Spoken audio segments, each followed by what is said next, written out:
সূরা কি সূরা? আনকাবুত। বলেন তো আনকাবুত, আনকাবুত মানে কি? মাকড়সা।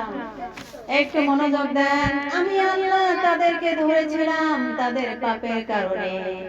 কাউকে কাউকে আমি আল্লাহ পাথরের বৃষ্টি দিয়েছি। কিসের বৃষ্টি? পাথরের বৃষ্টি। আবার বলেন কিসের বৃষ্টি? পাথরের বৃষ্টি। আমি কাউকে কাউকে পাথরের বৃষ্টি দিয়েছি, কারো উপরে পাথরের বৃষ্টি দিয়েছি, কারো কারো উপরে। ওয়ামিনহুম মান আখাযাতহুম সাইহাতু। কাউকে আমি আল্লাহ ঝান্ডা বিক্ষিপ্ত ঝড় আওয়াজ দিয়েছি, ঝড়ের আওয়াজ। কি? ঝড়ের আওয়াজ। কাউকে পাথরের বৃষ্টি, কাউকে একটা মানে ঝড়। ওই ঝড়টা হলো খালি আওয়াজ হতো। কি হতো? আওয়াজ। শুধু আওয়াজ হতো। ওই জামানার মানুষগুলো কানের পর্দা ফেটে গিয়ে কালা হয়ে যেত, মানে বয়রা হয়ে যেত। বুঝতেছেন? জি। ওয়ামিনহুম মান খাসাফনা বিহিল আরদ। কাউকে আমি জমিনের ভিতরে গেড়ে দিয়েছি। এটা আমি কোরআনের সরল অর্থ বলছি। কাউকে আমি জমিনের মধ্যে গেড়ে দিয়েছি। ওয়ামিনহুম মান আগরাকনা। কাউকে পানির ভিতরে ডুবিয়ে দিয়েছি। ওয়ামা কানাল্লাহু লিয়াজলিমাহুম। আল্লাহ বলেন আমি কারো উপরে অত্যাচার করতে চাই না। ওয়ালাকিন কানু আনফুসাহুম ইয়াজলিমুন। বরং তারা নিজেরা নিজেদের উপরে জুলুম করে। নিজেরা নিজেদের প্রতি জুলুম করে। কেন? এই কারণে জুলুমগুলো তারা করে, এই কারণে আমি আল্লাহ শাস্তিগুলো দুনিয়ায় পাঠিয়ে দেই। এটা হলো আমি কোরআনের সরল অর্থ। উনি যা বললেন আমি ঠিক সেইটাই বললাম। একটু আপনারা যেন বুঝেন, এটা আমার ভাষায় বললাম। বুঝছেন? এবার আসেন, প্রথমটা কি শুনলাম আমরা? এই পৃথিবীতে কাউকে আল্লাহ পাক, এখানে হাসিবা শব্দ আছে আয়াতের মধ্যে, দেখেন। হাসিবা শব্দের অর্থ পাথরের বৃষ্টি। হাসিবা শব্দের অর্থ পাথরের বৃষ্টি। পাথরের বৃষ্টি। রব্বুল আলামিন বলেন আমি কাউকে পাথরের বৃষ্টি দিয়ে দুনিয়া থেকে ধ্বংস করেছি। ওয়ামিনহুম মান আরসালনা আলাইহি হাসিবা। তাদের কারো কাছে আমি পাথরের বৃষ্টি নাজিল করেছিলাম। একটু খালি শুনবেন না, এটা একটু চিন্তা করবেন যে আপনি কোন জামানায় আছেন। আরো কিছু জামানা গত হয়ে গিয়েছে, তাদেরকে আল্লাহ কিভাবে ধ্বংস করেছে। আপনি ভাবছেন আমরা নিরাপদ? আমরা নিরাপদ? আমি কেন এই আয়াতগুলো এখন তুলে আনলাম, কেনই বা আল্লাহ দিলেন কোরআনে? আমরা কিন্তু নিরাপদ না। আমরা এই সেম অপরাধের সাথে জড়িত আছি। আমার বোনেরা, একটু আমি কথা বললে ওই কথাগুলো একটু চিন্তা করবেন, আমাদেরকে নিয়ে, আমাদের এই বর্তমান বিশ্ব নিয়ে চিন্তা করবেন। আমি আল্লাহ পাথরের বৃষ্টি নাজিল করেছিলাম, কারো কাছে আমি ঝড় দিয়েছি। ঝান্ডা এমন ঝড় এসেছে তাদেরকে উল্টিয়ে পৃথিবী থেকে ডেড সি বানিয়ে দিয়েছি। কি সি? Dead C. এটাকে বলা হয় মৃত সাগর। এটা দুনিয়ায় আছে না নাই? জর্ডানে আছে। কোথায়? আপনারা বাইরের দেশে লক্ষ্য করবেন, এটা জর্ডানে পাবেন। জর্ডানে দেখবেন মৃত সাগর আছে, যেখানে কোনো জীবজন্তু হয় না, কোনো মাছও হয় না, যা আছে উপরে ভেসে থাকে।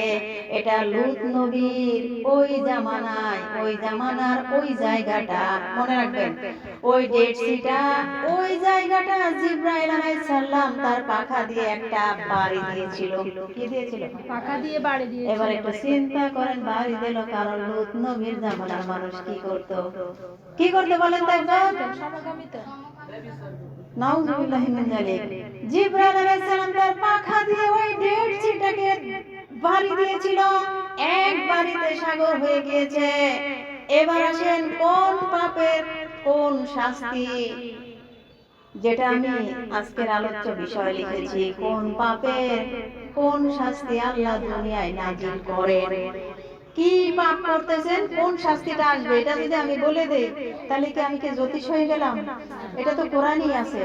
দেখেন, আপনি এই পাপটা করতেছেন, এটা কিন্তু এই শাস্তিটা আসবে, আপনি দাওয়াত করে আনতেছেন। আর আপনি করলে, আপনাকে যদি বাধা না দেয়, ওই শাস্তি কি খালি ওনার জন্য একা আসবে? ওটা কি আমি মারা যাব না? আমার বোনেরা, তাহলে একবার দিয়ে ওই সাগরটাকে ডেড সি বানিয়ে দিয়েছে। আমার আজকে আজকের আলোচনা কোন পাপের কোন শাস্তি দুনিয়ায় নাজিল হয়। আমরা কোরআনুল কারিমে পড়েছি আল্লাহ রাব্বুল আলামিন বলেন ওয়া আমতারনা আলাইহিম মাতারা, বৃষ্টি নাজিল করেছি তাদের উপরে। বৃষ্টি এখানে যে ঝড়, মাতার শব্দ, মাতার মানে বৃষ্টির যে ঝড় হয়। কিসের ঝড়? বৃষ্টির জ্বর। বুঝেন কিছু বুঝেন? বৃষ্টির ঝড় আমাদের যে একটু বাতাস আসে সাথে বৃষ্টি আসে ওইটা না, বৃষ্টি ঝড় আকারে আসতো। বৃষ্টি ঝড় আকারে হতো, বৃষ্টি আল্লাহ পাক এই ঝড় আকারে দিত। এটা হয়তো আমরা দেখিনি, মাঝে মাঝে এটা মরুভূমি এলাকায় এখনো হয়। মরুভূমি এলাকায় মানে সৌদি, এই যেগুলো মরুভূমি এলাকা আছে, বৃষ্টির ঝড় দেখা যায় ওখানে। এক জায়গায় বিশাল পাহাড়ের মতো বালি, এই বৃষ্টির ঝড় আসে কিভাবে দেখেন? মরুভূমিতে দেখা যায়। এক জায়গায় বিশাল বিশাল বালির পাহাড় আছে, স্তূপ হয়ে আছে। ঝড় আসার 2-3 মিনিটের ভেতরে দেখবেন একটা বালিও ওই জায়গায় নেই। এখান থেকে 1 কিলোমিটার দূরে ওই বালিগুলো আবার পাহাড় হয়ে গেছে। মানে ঝড়াইছে এখানে, এনে পাহাড়ের স্তূপ ছিল। এইখান থেকে বৃষ্টির ঝড়টা এসে রিমা বাবির ওইখানে নিয়ে কি করলো? আবার ওই পাহাড় হলো। বুঝতে পারছেন? তাহলে এটা মরুভূমির ভিতরে দৃশ্যগুলো দেখা যায়। মরুভূমিতে বৃষ্টির ঝড় হয়। কিসের ঝড়? বৃষ্টির জ্বর। আপনারা বুঝেন নাই বৃষ্টির ঝড়ে কি হয়? আমি আর দ্বিতীয়বার বলবো না, সময় নাই। ফানজুর কাইফা কানা আকিবাতুল মুজরিমিন, নজর করে দেখো যে মুজরিম পাপিষ্ঠ তাদের সাথে আমি কি আচরণ করেছি, তাদের পরিণতি কি বানিয়েছি।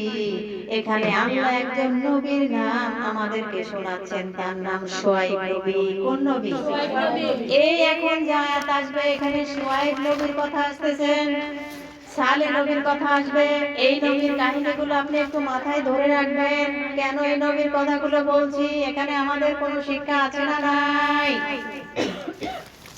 وإلى مدين أخاهم شعيبا قال يا قوم اعبدوا الله ما لكم من إله غيره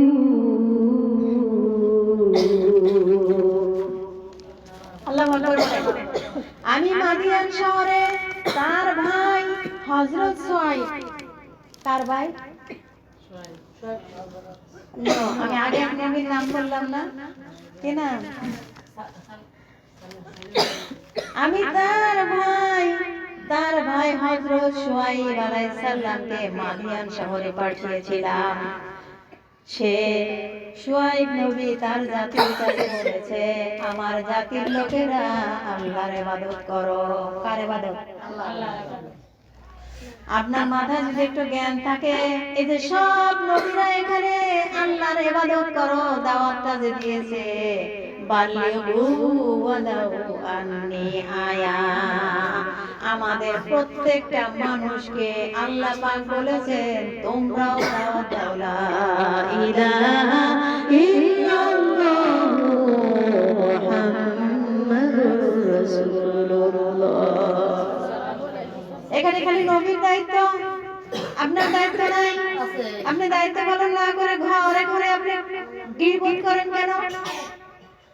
এই যে আমাদের ঘরের উপরে 2 জন ফেরেশতা, আমার তাফসীরের মধ্যে আমি পেয়েছি, আমার নামে তাফসীরে পেয়েছি 2 ঘরে একজন বিশিষ্ট লেখক আছে। এইটা হলো সিসি ক্যামেরা। আপনি যদি গভীর রাতে ঘুম থেকে উঠে যান, গভীর রাতে যদি ঘুম ভেঙে যায়, আপনি হঠাৎ করে বলেছিলেন সুবহানাল্লাহ, কি বলেছিলেন? আল্লাহ পাক বলে, রে মা এই শোন, তুই যে ঘুমের ঘরে ভুল করে আমি আল্লাহকে বলেছি সুবহানাল্লাহ, এই যে তোর কাছে যে সিসি ক্যামেরা আমি আল্লাহ নাজিল করেছিলাম, এই সিসি ক্যামেরায় দেখতো ঠিক টাইম মতো তোর ওই সুবহানাল্লাহ উঠেছে কিনা। সুবহানাল্লাহ বলেন, ঠিক টাইম মতো উঠেছে কিনা দেখতে দেখি। আপনি দেখবেন হ্যাঁ ঠিকই তো আছে। আবার আপনি মানুষের ঘরে ঘরে হেঁটে হেঁটে গিবত আপনি মানুষের তহমত করছেন, কয় মিনিট ধরে গীবত করছেন, এবার ডাক দেবে মাহিমা কি? এই যে তুই দেখতো দেখি 1 মিনিট ধরে গীবত করেছিলি, তোর যে সিসি ক্যামেরা লাগানো ছিল এটা কি ভুল উঠেছে নাকি বেশি উঠেছে? বলেন আপনি কেন সাবধান হচ্ছেন না? মানুষের গীবত, মানুষের দোষ চর্চা করতে করতে আপনার একটা হায়াত আল্লাহ পাক দিয়েছে। এই হায়াতটা হলো আমাদের আয়াত। আমাদের কি? আপনি এই হায়াতটাকে যদি আয়াত হিসেবে ব্যবহার করতে না পারেন, আবার বলছি কান খাড়া করে রাখেন, আপনি যদি আপনার হায়াতটাকে আয়াত হিসেবে আমল না করতে পারেন, আমার আল্লাহ পাক বলেছেন এই মানুষ শোনো, তোমাকে আমি সৃষ্টির সেরা জীব বানিয়েছি। কোন সেরা জীব? বলেন তো আপেল কোথায় থেকে হয়? গাছ কোথায় হয়? কথা বলতে হবে। আম কোথায় হয়? হ্যাঁ, গাছ। গাছ কোথায় আছে? দুনিয়ার যত খাবার আছে সব কোথা থেকে? আমি তৈরি হয়েছি কি থেকে? চলে যাব কি থেকে? আমার আল্লাহ পাক বলেছেন আমি মানব সন্তানকে করেছি সম্মানিত। দুনিয়ার যত খাবার তৈরি হচ্ছে মাটি থেকে, এই মাটির মধ্যে থেকে তৈরি হচ্ছে, তুমিও তৈরি হয়েছো মাটি থেকে, চলেও যাবা মাটির ভিতরে। এখন কোথায় আছো? এখনো মাটির উপরে আছে। কোথায় আছো? মাটির উপরে আছো। বাকি সব কিছু তোমার পায়ের নিচে, বাকি সব কিছু তোমার পায়ের নিচে। আমি আল্লাহ তোমাকে মাটির উপরে রেখেছি, তোমাকে আমি একটা হায়াত দিয়েছি, তুমি এটাকে আয়াত হিসেবে সম্মান করো। কারণ তোমাকে আমি যেমন কি সম্মান দিয়েছি জানো? এই যে 2 পা থাকার কারণে তুমি আজকে এখানে হেঁটে হেঁটে এসে কোরআন শুনছো। যদি তোমার 4টা পা থাকতো, আমার ঘরের দরজায় আসবে, আমি কিন্তু ঝাড়া পিটা করে বিদায় করে দিতাম। তার নাম কুকুর। তার নাম কি? কুকুর। 4 পা নাকি?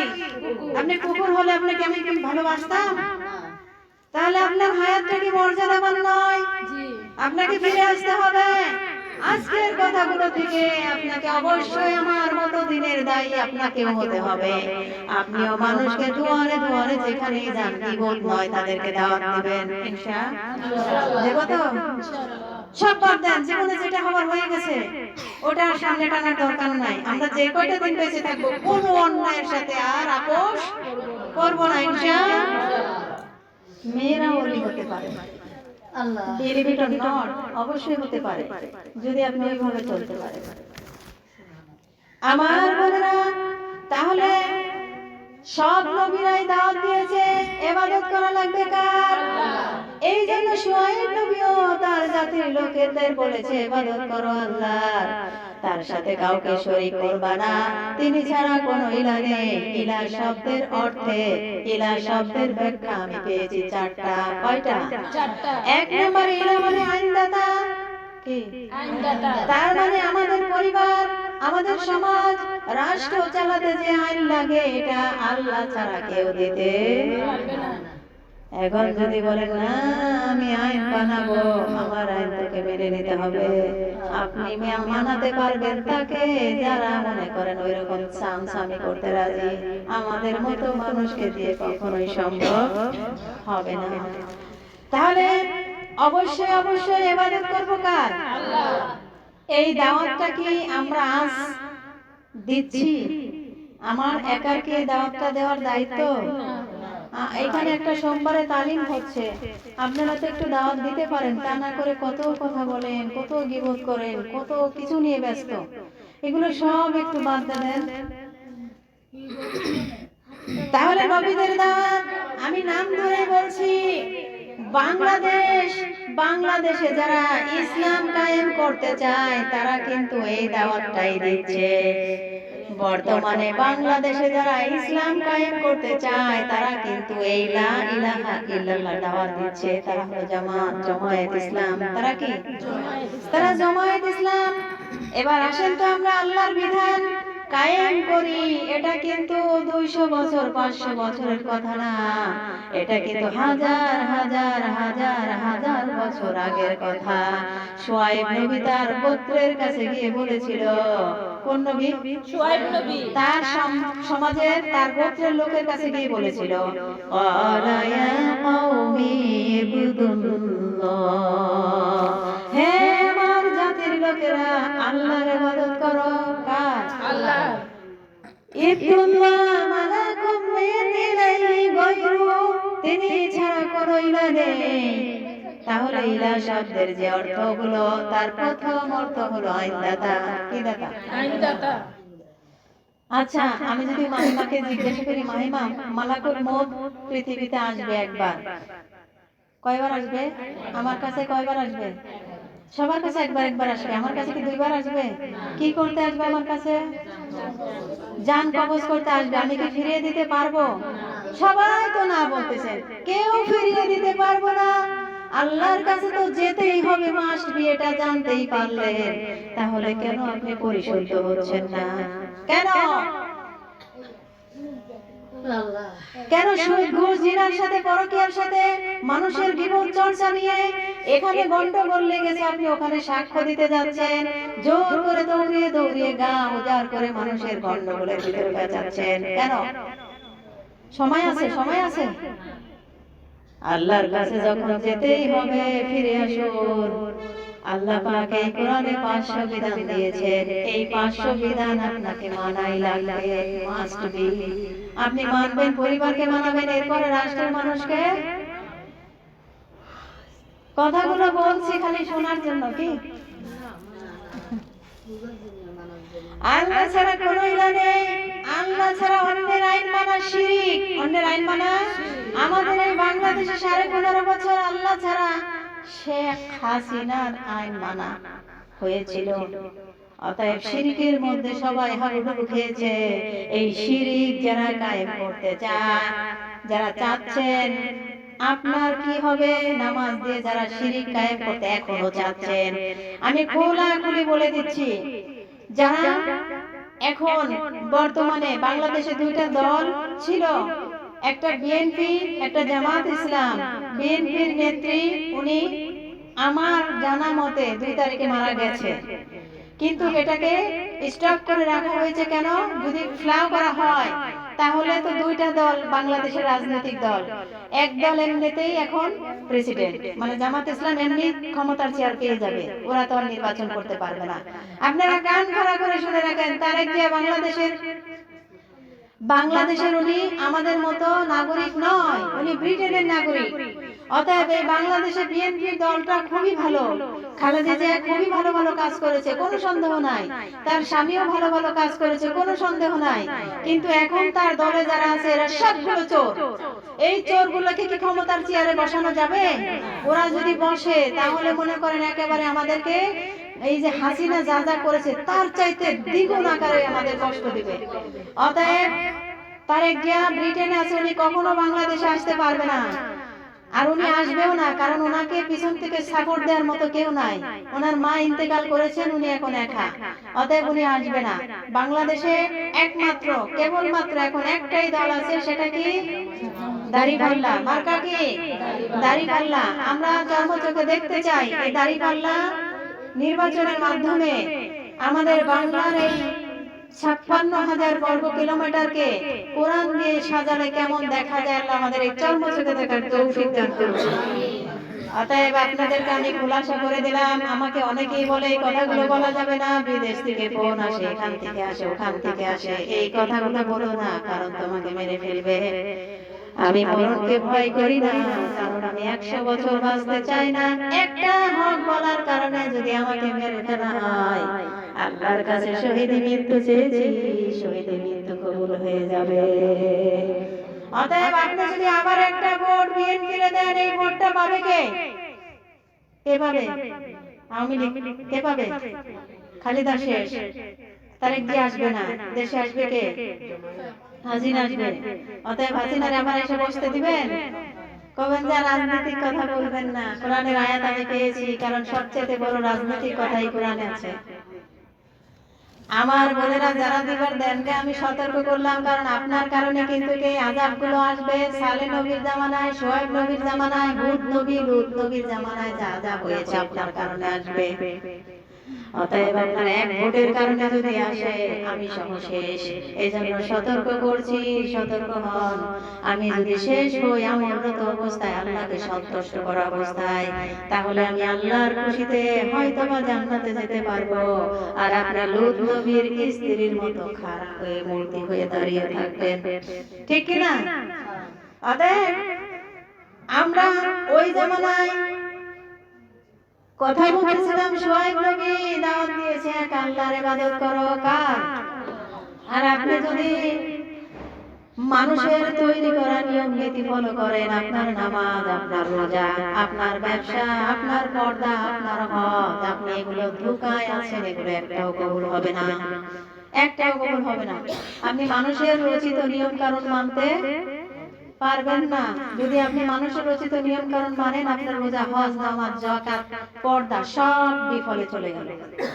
অতএব আল্লাহর আইনের বিপক্ষে মানুষের তৈরি করা আইন প্রতিষ্ঠা করা, আন্দোলন করে, দল করে, কাজ করে যদি আপনি এগুলো কাজের আঞ্জাম দেন, আপনার ঈমান নষ্ট হয়ে যাবে। কি হয়ে যাবে? আমি বানিয়ে বলছি না, অলরেডি আপনি যদি এই কাজগুলো করেন তাহলে আপনি মুশরিক।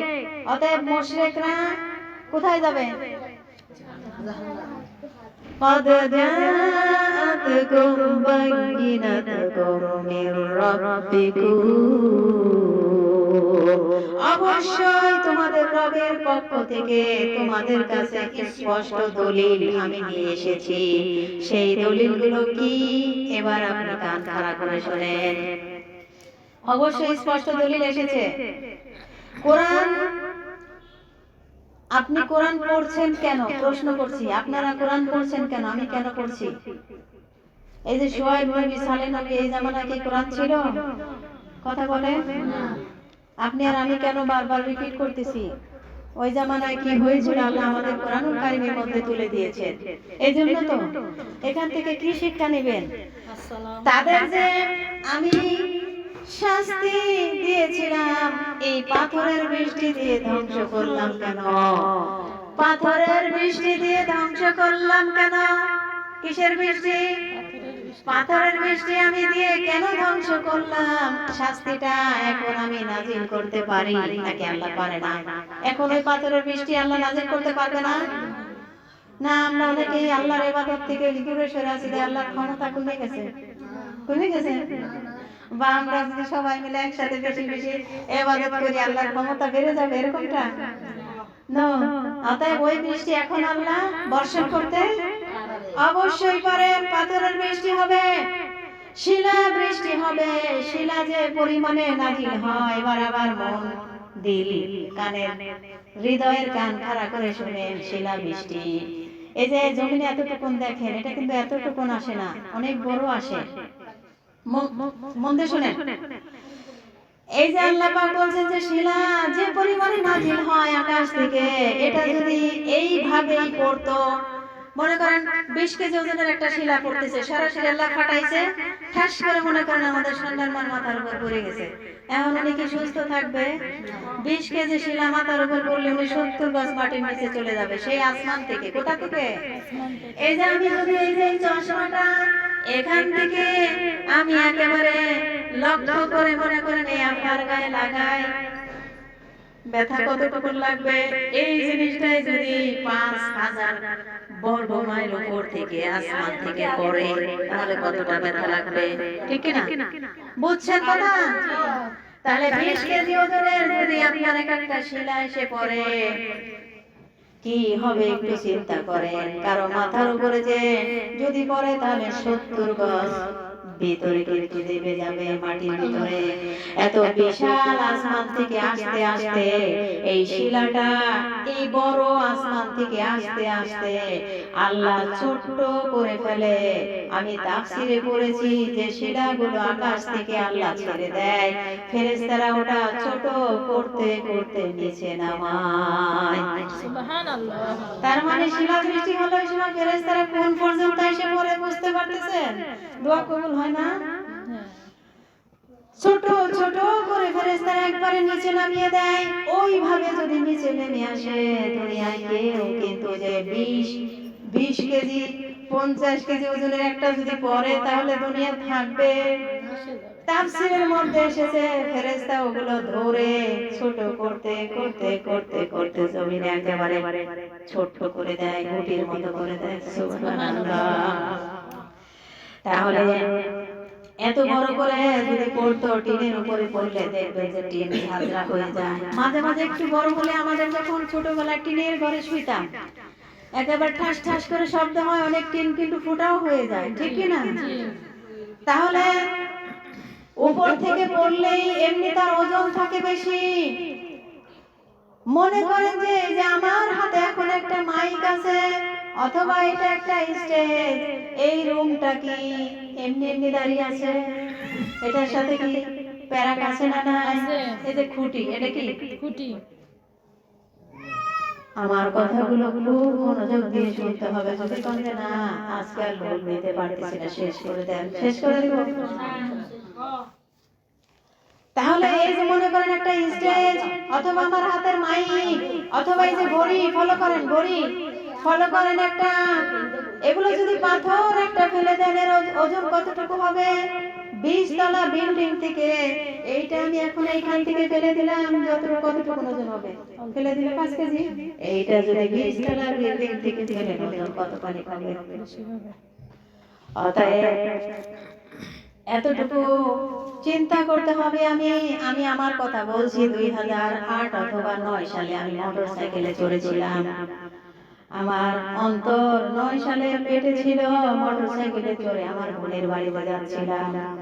এমন সময় ড্রাইভার ছিল আমার ভাগিনা জসিম। এমন সময় চলতেছিলাম, কি জোরে জোরে মোটরসাইকেল চালায়, একটা পাখি এসে আমাকে এমন করে ছোঁয়া দিয়েছিল। মনে রেখেন, এই মোটরসাইকেল নিয়ে একেবারে 8 মাসের অথবা 8.5 মাসের পেটে ছিল অন্তর। মোটরসাইকেলের সামনে ট্রাক ছিল, কি ছিল, কি কারণে যেন মোটরসাইকেল অ্যাক্সিডেন্ট হয়েছিল।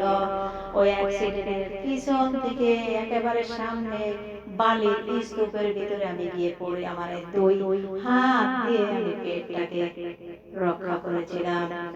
এই যে এত চিন্তা ভাবনা করে পেট রক্ষা করলেন কে? কিন্তু ওই ব্যথাটা আমার এখনো আছে, প্রচন্ড ব্যথা আছে। আমি এখান থেকে কি শেখাতে চাচ্ছি, জোরে মোটরসাইকেল চলছে, আমি যে পড়ে গেলাম, ওই পড়ে যাওয়ার ওজনটা কতখানি ছিল। অতএব একটু প্রত্যেকটা কথা যদি চিন্তা করেন, আল্লাহ পাক আপনাকে হায়াতে এই যে তাইয়্যিবা দিয়েছে, হায়াত দিয়েছে কেন? আপনাকে চিন্তা করার জন্য আল্লাহ হায়াত দিয়েছে। তাহলে আল্লাহ পাক বলেন যে শিলাগুলো আমি নাজিল করি, এর একটা ফোর্স আছে। কি আছে? শিলাটা ফেললে একটা ফোর্স আছে, ফোর্স বুঝেন? একটা ভারী জিনিস ফেলে দিলে তো তাড়াতাড়ি পড়বে, তাই না? একটা ফোর্স আছে। শিলা আকাশ থেকে পড়লে একটা ফোর্স আছে। আকাশ থেকে ফেলে দেওয়ার সময় মনে করেন 5 মণ এক একটার এই বিশাল পাথর শিলাখণ্ড, ফেরেশতারা মনে করেন এক একটা শিলাখণ্ড 5 মণ। কয় মণ? কয় মণ? 5 মণ। এটাকে ফেরেশতারা ধরতে ধরতে এই যে 500 কিলোমিটার, 5000 বছরের রাস্তা, আসমান থেকে জমিন, এখানে আসতে, আমাদের এখানে আসতে ফেরেশতারা এই জমিনে নিয়ে আসে, একেবারে গুটি করে ফেলে। কি করে ফেলে? এক একটা শিলা কয় মণ? 5 মণ। দুনিয়ায় 5 মণ পড়ছে না, কিন্তু এটা কোনো এক সময় কোন নবীর জামানায় আযাব করে ধ্বংস করেছে। অতএব একেবারে গুটি করে ফেলে। আমি মাঝে মাঝে এই আয়াতটা পড়ার সময় আমি মনে করি, আল্লাহ মানুষকে যদি টাইট করতে চায়, টাইট করার জন্য তো কিছুই লাগে না, শুধু যদি ফেরেশতাকে বলে যে এই পাথরটা ধরার দরকার নাই, পুরো 5 মণ একটা পুরো, আর কিছু লাগে? মানুষ কত বিরোধিতা করতেছে। যদি একটা পরে 5 মণ আকারে, আল্লাহ যদি বলে এই ফেরেশতা ধরিস না, এটা পড়ুক, কি হবে একটু চিন্তা করেন তো। তাহলে ও যেখানে পড়বে, ওই 5 মণ আকারের ওইটা যেখানে পড়বে, সেখানে যেহেতু ওই পাথর ধরার দরকার নেই, পড়ুক। ও যেখানে পড়বে সেখানে কাআসফিম মাকুল, মাকুল। কাসমি মাকুল ছিলেন হাতিওয়ালা, হাতি বাহিনী ছিলেন, কাবা ঘর রক্ষা করেছিল না? ওই সময় আল্লাহ পাঠিয়েছিল আবাবিল। কি পাঠিয়েছিল? কাসমি মাকুল। ওই যে হাতির বাহিনীর সাথে আল্লাহ কি করেছিল মনে করুন। এখন এই যে শাস্তিটা আল্লাহ কেন দিলেন? শিলাবৃষ্টি, ফসল ফলাদি, ফল ফলাদি নষ্ট হয়ে যায় শিলাবৃষ্টি হলে। এখনো বাংলাদেশে যদি এই গুনাহটা থাকে, এখনো বাংলাদেশে যদি এই গুনাহটা থাকে, আল্লাহ এখনো ওই শিলাবৃষ্টি নাজিল করার সম্ভাবনা আছে না নেই? অতএব সেই সময় খুবই খুবই গুরুত্বপূর্ণ একটা সময় আমরা এসেছি। দুনিয়ার আয়ুকাল হিসাব করলে একেবারে সংক্ষিপ্ত আছে।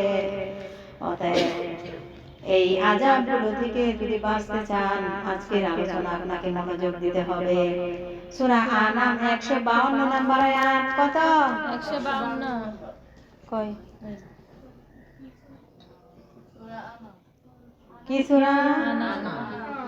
ওয়ালা তাকরাবু মালাল ইয়াতিমি ইল্লা বিল্লাতি হিয়া আহসান। আল্লাহু আকবার, আল্লাহু আকবার, আল্লাহু কাইলা ওয়াল মিজানা বিল কিসতি। আল্লাহু আকবার। উত্তম পন্থা ব্যতীত এতিমের ধন সম্পদের নিকটবর্তী হইও না, যে পর্যন্ত সে প্রাপ্তবয়স্ক না হয়। আর পরিমাণ ও ওজন ন্যায়ভাবে পূর্ণ করো, যা আমি কোনো ব্যক্তিকে তার সাধ্য ব্যতীত দায়িত্বভার পূর্ণ করি না। আর যখন তোমরা কথা বলবে তখন ন্যায়সঙ্গত কথা বলবে, তা আত্মীয় স্বজনের সম্পর্ক হলেও। আর আল্লাহর সাথে কৃত ও অঙ্গীকার তোমরা পূর্ণ করো। তিনি তোমাদেরকে এই নির্দেশ দিয়েছেন যেন তোমরা উপদেশ গ্রহণ করো। আমার বোনের, আমি গতকাল একটা নিউজ দেখলাম, খলনায়ক ডিপজল চিনেন আপনারা? চিনেন? এই ডিপজল ঢাকা গাবতলী এলাকা থেকে শুরু করে এই পুরা এরিয়া ডিপজলের একা এতদিন শুনতে পেরেছি আমরা। কিন্তু গতকাল তার 3টা বোন মিডিয়ার সামনে এসে বলেছে, আমরা থানায় মামলা করেছি আমার ভাই ডিপজলের নামে। কেন? কারণ আমার বাপ মা যে সম্পদগুলো রেখে দিয়েছে, যদি আমরা ভাগ চাই, বলে যে তোর সন্তান যদি চাস, স্বামী যদি চাস, তাহলে সম্পত্তি চাস না। সম্পত্তি নিতে আসলে স্বামী নালে তোর সন্তানকে মেরে ফেলবো। অনেক সম্পত্তির মালিক, কিন্তু 3টা বোন অনেক অসহায়, জীবনে খোঁজ খবর নেয় না। গতকাল থানায় এসে ভাইয়ের নামে মামলা করে মিডিয়ার সামনে এসে ঘোষণা দিয়েছে, কারণ ওনাদের মেরে ফেলতে পারে, এই জন্য মিডিয়া এসে ঘোষণা দিয়েছে। এখান থেকে আমরা যে শিক্ষা নিতে চাই, তামাম পৃথিবীর ভাইয়েরা শোনো, যারা অভিভাবক আছো, পিতা মাতা চলে গিয়েছে, তোমরা যে মা বাবার সম্পদ নিজে একা ভোগ করছো, তোমাদের জন্য আমার আল্লাহর দরবারে মামলা হয়েছে। আর মামলার রায় হিসেবে তুমি পাবা জাহান্নাম। এখনো সময় আছে, তুমি নিজ দায়িত্বে আল্লাহকে খুশি করার জন্য মা বাবার সম্পদ ভাই বোনেরটা যেভাবে বন্টন করার প্রয়োজন, তুমি তাদেরকে ডেকে সেগুলো দিয়ে দাও এবং বলো, বোন আমার ভুল হয়ে গিয়েছিল, আমাকে তুমি ক্ষমা করে দাও। ভাই বোনের সম্পর্ক মিলে যেতে হবে, তা না হলে গজব আসবে কি আসবে না? এটাও কোরআনের আয়াত, সূরা নিসা 10 নম্বর আয়াত, আপনি দেখেন। আমি এখন কথা বলতেছিলাম সূরা আনাম। আল্লাহ বলেন, ওয়া আউফু কাইলা ওয়াল মিজান। 1 নম্বরে তারা যেন ওজনে কম বেশি না করে। কিসে? ওজনে কম বেশি না করে। এই যে আযাবগুলো, পাথরের বৃষ্টি, কয় মনের কথা বললাম? 5 মণ। এই 5 মণ যদি আপনি এই গজব থেকে বাঁচতে চান, ওজনে কম বেশি করা যাবে না। এবার ওজন কি বলবেন কি আমি কি তেল বেশি নাকি আমি পেঁয়াজ মরিচ বেশি নাকি? না। এই যে কিছুক্ষণ আগে বললাম, আপনার সন্তান, আপনাকে আমাকে আল্লাহ 2টা সন্তান, একটা কন্যা সন্তান দিয়েছে। আমাকে আল্লাহ তৌফিক দেয়নি, যদি দেয় হজে যাব, হজ থেকে হজে যাওয়ার আগে বলবো মারিয়ামকে, মা তুমি তো আমার একমাত্র কন্যা, তোমার জন্য কাবা ঘর ছুঁয়ে আমি দোয়া করব, আর বাকি সম্পদ আমার দুই সন্তানকে দিয়ে দেব। হজ হবে না, কখনোই হবে না। অতএব আপনার হজ একের পুরোটা মাঠে মারা গেল। আপনাকে ন্যায় সঙ্গত কথা বলতে হবে, ইনসাফ করতে হবে সম্পদের বন্টনের ক্ষেত্রে। আমি যদি তাসলিম আবার কাছ থেকে 4টা পেঁয়াজ জানি বড় বড় কি ওনার এই পেঁয়াজ দেওয়ার সময় কত চিন্তা করতেছি, তো এটা কি ছোট না বড়? ছোট হয়ে গেছে না? আবার মানে বড় বড় 4টা এনেছিলাম, দেওয়ার সময় আমি আধা ঘন্টা সময় ভরে 4টা পেঁয়াজ বেচেছি। বাজার পরেও দেখি যে ওনার কাছ থেকে যা এনেছি তার চেয়ে ছোট। এটা কিন্তু মিজান, এটা কি আপনি ওজনে কম বেশি করতে পারবেন না। এই গুণাগুলো করলে আযাব আসবে। এই সংকেতটা দেওয়ার জন্য আজকের মাহফিল। আমার বোনেরা, তাহলে ওজনে কম বেশি করা যাবে না। এই বাংলাদেশে এটা প্রচুর পরিমাণে এটা চলমান। এই পাপ যারা করছেন, আপনি নিজের ক্ষতি করছেন না, আমাদেরও ক্ষতি করছেন।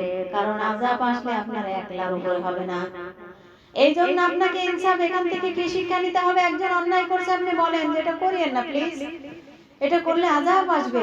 হ্যাঁ, আপনি বলেন তোমার কি দরকার এত সব বিষয়ে মাথা ঘামানোর? আজকে তো বুঝছেন তো যে কেন মাথা ঘামাইতে হয়। অতএব আপনি সব জায়গায় ইনসাফপূর্ণ কথা বলার চেষ্টা করবেন, কারণ আল্লাহ আযাব নাযিল করবেন আপনার কারণে। ওয়া আউফুল কাইলা ওয়াল মিজান, এই মিজান দাঁড়ি পাল্লার ওজনে কম বেশি করা যাবে না। এখন সূরা হুদ 85 নম্বর আয়াত। কি সূরা? সূরা হুদ। যারা এসেছেন খাতা কলম নিয়ে, আমি তাদেরকে বলি তারা কতই না ভালো স্টুডেন্ট। তারা বাসায় গিয়ে এক সময় যদি মিলায়, আমি বলি মিলানের জন্য, যদি নাও মিলায়, আলোচনার টপিকসের নাম দিয়ে আয়াতগুলো যদি মিলায়, উনি এই কাজ থেকে বিরত থাকতে পারবে। আর আপনার মাথা তো লেখালেখির চাইতেও ভালো নাকি?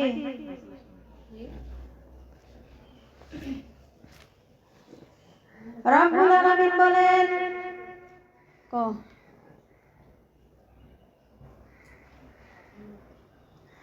ওয়া ইয়া কওমি আউফুল মিকয়ালা ওয়াল মিজানা বিল কিসতি ওয়া লা তাবখাসুন নাসা আশিয়া'হুম ওয়া লা তা'শাউ ফিল আরদি মুফসিদিন। আল্লাহু আকবার। হে আমার সম্প্রদায়, মাপ ও ওজন ন্যায় নিষ্ঠার সাথে পূর্ণ করো এবং লোকদেরকে তাদের প্রাপ্য দ্রব্যাদি কম দিও না, আর জমিনে ফাসাদ সৃষ্টিকারী হিসাবে বিচরণ করিও না। রব্বুল আলামিন বলেন, আর মানুষের কাছ থেকে যখন কোনো জিনিস নিবা তখন বেশি করে নেয়। এমন মানুষ আছে না নাই? মানুষের কাছ থেকে কিছু নিলে বেশি করে নেয়, দেওয়ার সময় কম করে দেয়। তার মানে ওজনে কম বেশি করা। আমি গতকাল ভাবিকে বোঝাতে ছিলাম, মনে করেন আপনি অনার্স কমপ্লিট করেছেন। আপনি অনার্স কমপ্লিট করতে গিয়ে কত জায়গা থেকে আপনি জ্ঞান আহরণ করে অনার্স কমপ্লিট করেছেন, মাস্টার্স করেছেন, বিসিএস করেছেন। করার পরে আপনি মনে করেন ঢাকা ভার্সিটির আপনি একজন প্রফেসর হয়ে গেলেন, অথবা এই চট্টগ্রামের এই স্কুলের প্রধান শিক্ষিকা হলেন। কি হলেন? প্রধান শিক্ষিকা হলেন। আপনি যে কত জায়গা থেকে জ্ঞান অর্জন করলেন, এই সবটুকু যদি আপনি ক্লাসের মধ্যে ঢেলে দিতেন, তাহলে কোনো বাচ্চার পার্টি কোচিং পার্টি টিচার রাখার প্রয়োজন। এই যে আপনি এখানেও কম বেশি করলেন ওজনে। কি করলেন? ওজনে কম বেশি হলো না? অতএব আপনার কারণে আযাব আসতেছে। আপনি ফিরে আসুন। এখন তো বাচ্চাদের কোচিং আর প্রাইভেট মাস্টার না থাকলে হবেই না। আজাব আসতেছে, ফিরে আসুন। তাহলে অনেকে মনে করে এ আর কি বিষয়, ওজনে কম বেশি এটা দুনিয়ার কাজ। কে বলেছে আপনাকে এটা দুনিয়ার কাজ? এটা দুনিয়ার কাজ না। নামাজ যেমন আখিরাতের কাজ, রোজা রাখেন আখিরাতের কাজ। এই জন্য এই ওজনে কম বেশি এটাও আখিরাতের কাজ, এটাও আখিরাতের কাজ। 2 নম্বরে কি করতে হবে? সূরা আরাফ, ওয়ালা তুফসিদু ফিল আরদি বা'দা ইসলাহিহা। সূরা আরাফের 56 নম্বর আয়াত, প্রথম অংশ। জমিন শান্ত হয়ে যাওয়ার পরে কি? জমিন শান্ত হয়ে যাওয়ার পরে যে আমাদের দেশটা 15.5 বছর কেমন খাটাখাটা এখন চলেছিল, এখন শান্ত না শান্ত? শান্ত হয়েছিল। আবার আরেকটা থালা পাঠি আছে, থালা পাঠি, এই থালা পাঠি গুলো অশান্ত করছে। জমিন শান্ত হয়ে যাওয়ার পরে অশান্ত করার জন্য আপনি পায়তারা করবেন না। এই উপকার এই বাংলাদেশে এই গুণাটা সবচেয়ে বেশি হয়। আগস্টের 5 তারিখের পরে আজ 15.5 মাস আপনি হিসাব করেন, আমি কিন্তু পেয়েছি এই 15.5 মাসে আরেকটা দল চেষ্টা করছে কিভাবে বাংলাদেশটা শান্ত করা যায়।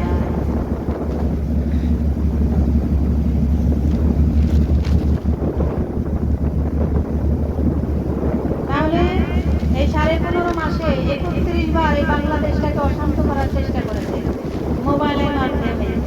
হাসিনা পালায় না, তারপরে কি হলো বলে? কতভাবে মোবাইলে ভিডিও পাঠাচ্ছে, মানে অশান্ত করার জন্য 31 বার পায়তারা চালাইছে। কয়বার? 31 বার চালাইছে। তাহলে দাদি আপা খালা যাই বলেন না কেন, ওখান থেকে আপনি চেষ্টা চালাচ্ছেন, পারছেন না। জনগণ একটু ঐক্যবদ্ধ আছে, এই কারণে পারছে না। এখন আবার অন্য লাইন নিয়েছে, যারা জমিনে অশান্ত করার জন্য ওদের হাওয়া দিয়ে, ওদের পাম দিয়ে আপনি কাজ করাচ্ছেন। বৃষ্টি নাজিল হবে কিন্তু পাথরের, মনে রাখবেন। আপনারা যদি সতর্ক না হন, যতই লড়া দেওয়ার চেষ্টা করুক, অশান্ত করার চেষ্টা করুক, আমরা আর অশান্ত, কারণ আমরা কোরআন সংসদে আনবই ইনশাআল্লাহ। তাহলে আপনি যদি ওদের পানে ভুলেন, আপনার সমস্যা। ওই শক্তি আর আমি আমার এককভাবে বলি, কারণ এখন সরাসরি আমার আল্লাহ পাকই এই ইসলাম বিজয়ের জন্য উনি এখন নেমেছেন। কারণ ইসলাম বিজয় হবে, আমরা থাকি বা না থাকি। আপনারা জানেন এটা? তাহলে সূরা আরাফের 85 নম্বর আয়াত, যালিকুম খায়রুল লাকুম। এই যে আমি এতক্ষণ করে যে ওয়াজগুলো করলাম, এমনি করি নাই, এটা কিন্তু তোদের জন্য ভালো হবে। কি? ইন কুনতুম মুমিনিন, যদি তোরা বিশ্বাসী হয়ে থাকিস। যতগুলো কথা বলেছি, আযাবগুলো আসবে, যদি তোরা বিশ্বাস করস তাহলে সফল কাম হবে। এটা সূরা আরাফের 85 নম্বর আয়াতের মধ্যে আছে। সূরা আরাফ 86 নম্বর আয়াত, ওয়ালা তাকুদু বিকুল্লি সিরাতিন তুইদুন। আর গুনাহ তাদের জীবনে 2টা ছিল। কয়টা? তাদের জীবনে শুআয়ব আলাইহিস সালামের জামানা, ওই জামানার লোকের জীবনে আরো 2টা গুনাহ ছিল। কয়টা?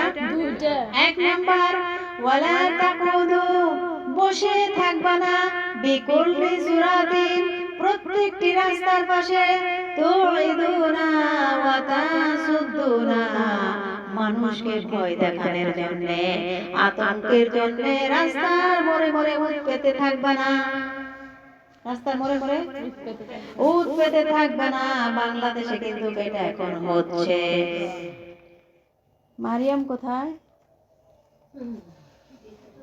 হ্যাঁ, ঘুমাইছে। তাহলে রাস্তার মোড়ে মোড়ে উঠ পেতে থাকবা না। যে কোনায় ওই কোনায় দেখবেন অমুক রে পিটাচ্ছে, অমুক জায়গায় গাড়িতে আগুন দিছে, কত কিছু করতেছে, আল্লাহ নিষেধ করেছে। এই কাজগুলো ওই জামানার মানুষও করেছিল। অতএব ইসলাম পন্থীরা বের হলেই তাদের কি করে ভয় দেখানো যায়, দুর্বল করা যায়, আতঙ্কগ্রস্ত করা যায়, একদল মনে হচ্ছে নেমেই পড়েছে।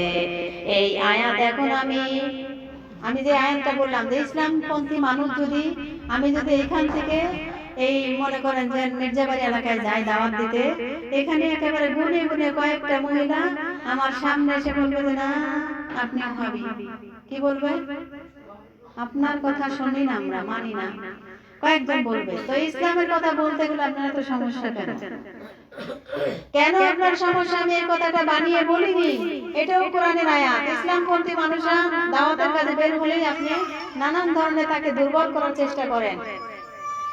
এটা সূরা আরাফের 85 নম্বর আয়াত। বাড়ি যেয়ে মিলাবেন, আপনার জীবনে মনে হয় এটা আছে, একটু দেখেন। ওয়ালা তাকুদু বিকুল্লি সিরাতিন তাইদুন। মানুষকে ভয় দেখানোর জন্য, আতঙ্কগ্রস্ত করার জন্য ওরা বিভিন্ন রাস্তায় উঠ পেতে থাকে। কি করে থাকে? উঠ পেতে থাকে। মনে করেন ইসলামিক কিছু মানুষ আছে, আমি এখন মহিলাদের কথাই বলি, জামাতের মহিলারা নেমেছে রাস্তার মোড়ে মোড়ে, নানান ভাবে তাদেরকে হেয় প্রতিপন্ন করছে। ইসলামের কথাগুলো বলে যখন বাসায় ফিরে কিছু লোক কোনার মধ্যে থাকে, কায়ে যে আসছে হুজুর আসছে। এই শয়তানগুলোর জন্য আমি একটা গান বানিয়েছি, গান শুনলেন? না, আমি গান বানাইছি ফেসবুকে দেব, এই শয়তানদের গান বানাইছি একটা। মানুষকে ভয় দেখানোর জন্য, আতঙ্কগ্রস্ত করার জন্য ওরা বিভিন্ন জায়গায় উঠ পেতে বসে থাকে। এরপরে কি করে জানো? ওয়া তাসুদ্দুনা আন সাবিলিল্লাহ। তারা আল্লাহর রাস্তা থেকে মানুষদেরকে দূরে সরানোর জন্য বিভিন্ন উপায় তারা করে। কি করে? অলরেডি এক শয়তান আমার এখানে থেকে তালিমের সদস্য কয়েকজনকে নিয়ে গিয়েছে, বলে যে তুই আমার কাছে মুরিদ হ। এই ব্যক্তি তার কাছে মুরিদ হতে পারছে না, আমার কাছে আসতে পারছে না, দোদুল্যমান একটা অবস্থানে আছে। আল্লাহর কাছে দোয়া করি, আল্লাহ তুমি তাকে দোদুল্যমান থেকে কোরআনের এই মজলিসে আবার তাকে আসার তৌফিক করে দাও। আমি প্রত্যেকটা কথাই একেবারে সত্য বলছি আমার বোনেরা। তাহলে আপনি ওঠ পেতে বিভিন্ন জায়গায় বসে থাকবেন না। আমার তো মনে হচ্ছে এই আয়াত এখন এই যে আল্লাহ পাক সূরা আরাফের 86 নম্বর আয়াত এখন এই মুহূর্তে নাযিল করেছে। আল্লাহ পাক বলেন বাংলাদেশে মনে করেন মুর্শিদার জন্য, আজ ঈসানগরের জন্য, আরেকবারে মনে করেন ওনার জন্য নাজিল হয়েছে। চট্টগ্রাম সহ সারা দেশে ইসলাম প্রতিষ্ঠার একটা মিছিল মনে করেন উনি বের করেছিল। অতর্কিত হামলা চালিয়ে আরেক দল আপনি কিন্তু পাথরের বৃষ্টি নাজিল করবেন। এখন ইসলাম পন্থীরা তো সারা জায়গায় ছড়িয়ে গেছে, জানেন এটা? মহিলারা পর্যন্ত নেমেছে, কিন্তু অত্যন্ত পরিমাণে মহিলারা অনেক বেশি বিতর্কিত হয়ে যাচ্ছে, মহিলাদেরকে অপমান করা হচ্ছে। অতএব এটা বোঝা যাচ্ছে পাথরের বৃষ্টি দ্বারা যায়। কিসের বৃষ্টি? আমাদের এই এলাকায় আছে না না? এখানে তালিম চলে, ওখানে বড় বড় বক্স চলে, আছে না না? অতএব আপনার কারণে কিন্তু শাস্তি আসবে। এবার একটা গল্প শোনাবো। দুইতলা একটা নৌকা, নৌকা আছে না নাই? নৌকা দুইতলা, কয়তলা?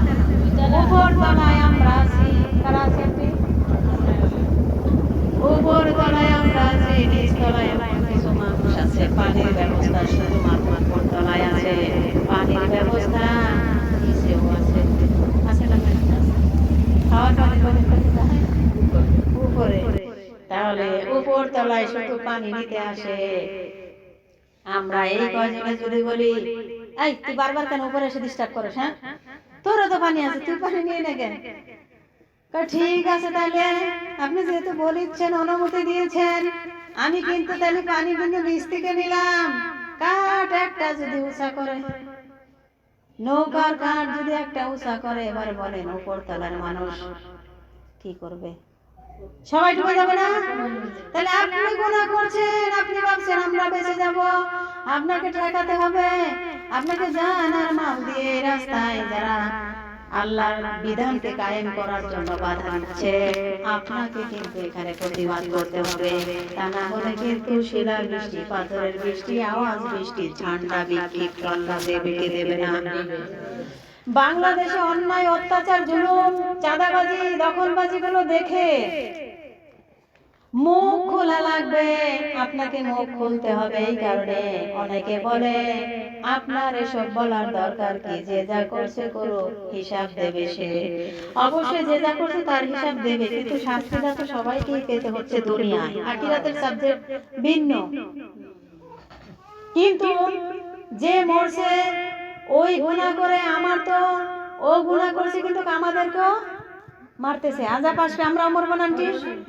অতএব আমাদের সবাইকে অন্যায় কিছু দেখলে প্রতিবাদ করবো তো ইনশাআল্লাহ। কবে থেকে? হাসানি, কে কে হাসানি হাত তোলেন তো। আল্লাহ, আমরা সবাই প্রতিবাদী, আল্লাহ কবুল করুন। তাহলে হ্যাঁ, তানজু খুব খুশি।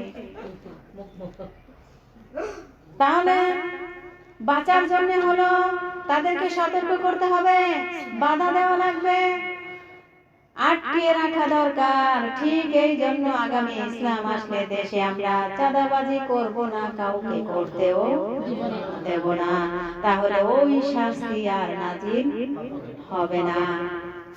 আমি কি বোঝাতে পেরেছি? চাঁদাবাজি করব না, কাউকে করতে দেব না, শুধুমাত্র এই কথা বলতে পারে ইসলামপন্থী মানুষ, না বিএনপি বলতে পারবে, না আওয়ামী লীগ বলতে পারবে, কারণ ওরা চাঁদাবাজির প্রতিযোগিতা করে, ঠিক কিনা? 2 নম্বরে পেয়েছি হযরত সালেহ নবীর জীবনী। এতক্ষণ কোন নবীর জীবনী বললাম? হ্যাঁ, শুআয়ব নবীর জীবনী বললাম। এখন বলছি কোন নবীর জীবনী? সালেহা নবী। এই সালেহ নবী, সালেহা ভাবি এনে উপস্থিত আছে কিন্তু। সালেহা ভাবি উপস্থিত আছে, একটু মনোযোগ দেন সবাই, ভালো করে শুনেন। এটা কিন্তু আরো মারাত্মক, শুআয়ব নবীর চাইতে আরো বেশি মারাত্মক।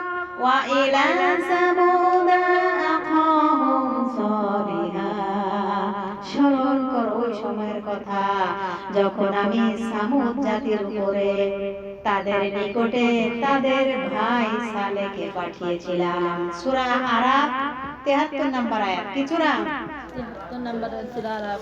তিনি এই কথাই বলেছিলেন। আমাদের মতো আমরা কি বলতেছি? আমাদের আজকের আলোচনা কি মেসেজ দিতে চাচ্ছি? ইবাদত করব কার? আল্লাহ। এই মেসেজটা সালেহ নবী দিয়েছিলেন। কোন নবী?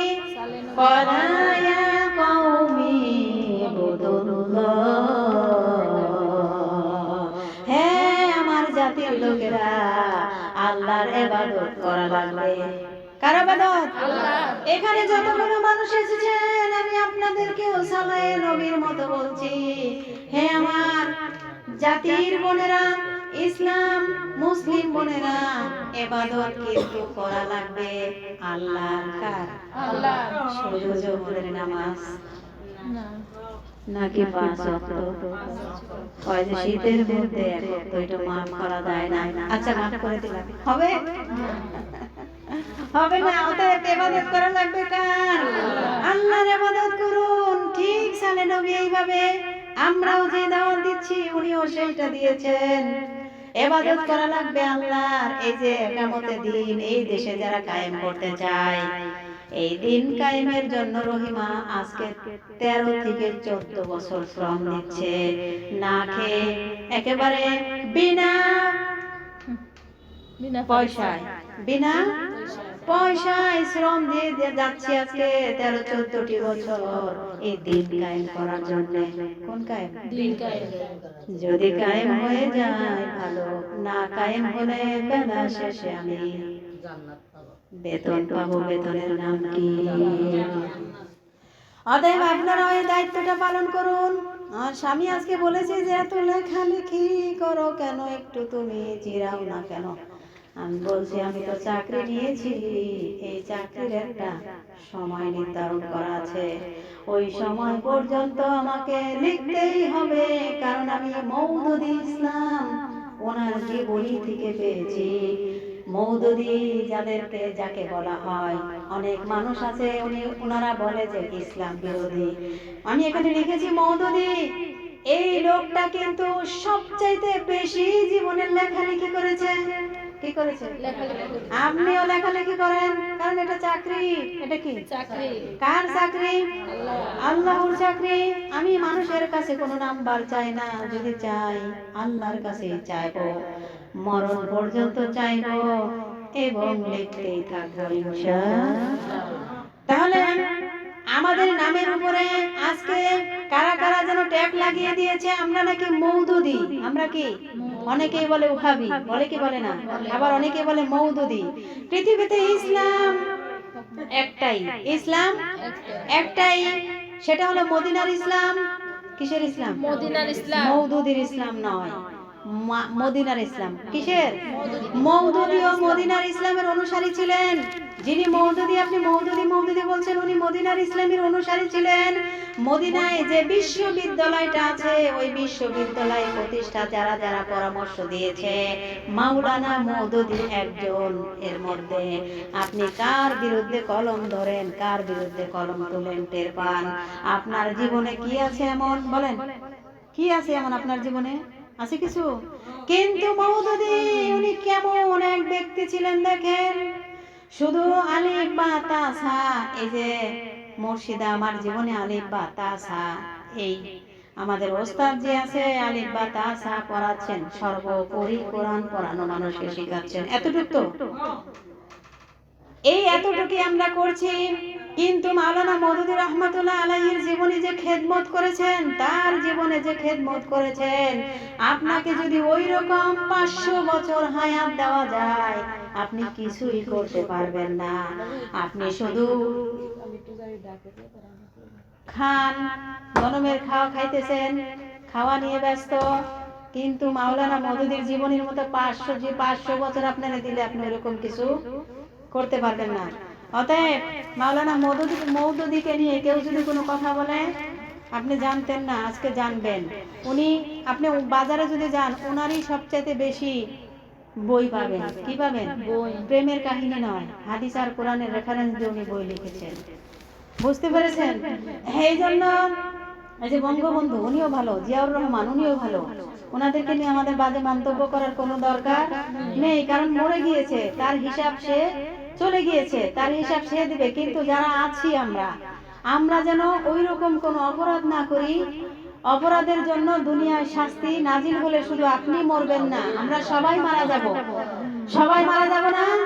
অতএব আমার বোনেরা, আমার কথা এই যে শেষ পর্যায়ে চলে আসছি, কষ্ট হচ্ছে কার কার?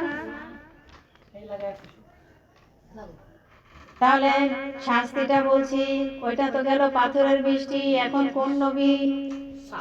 সালে নবী।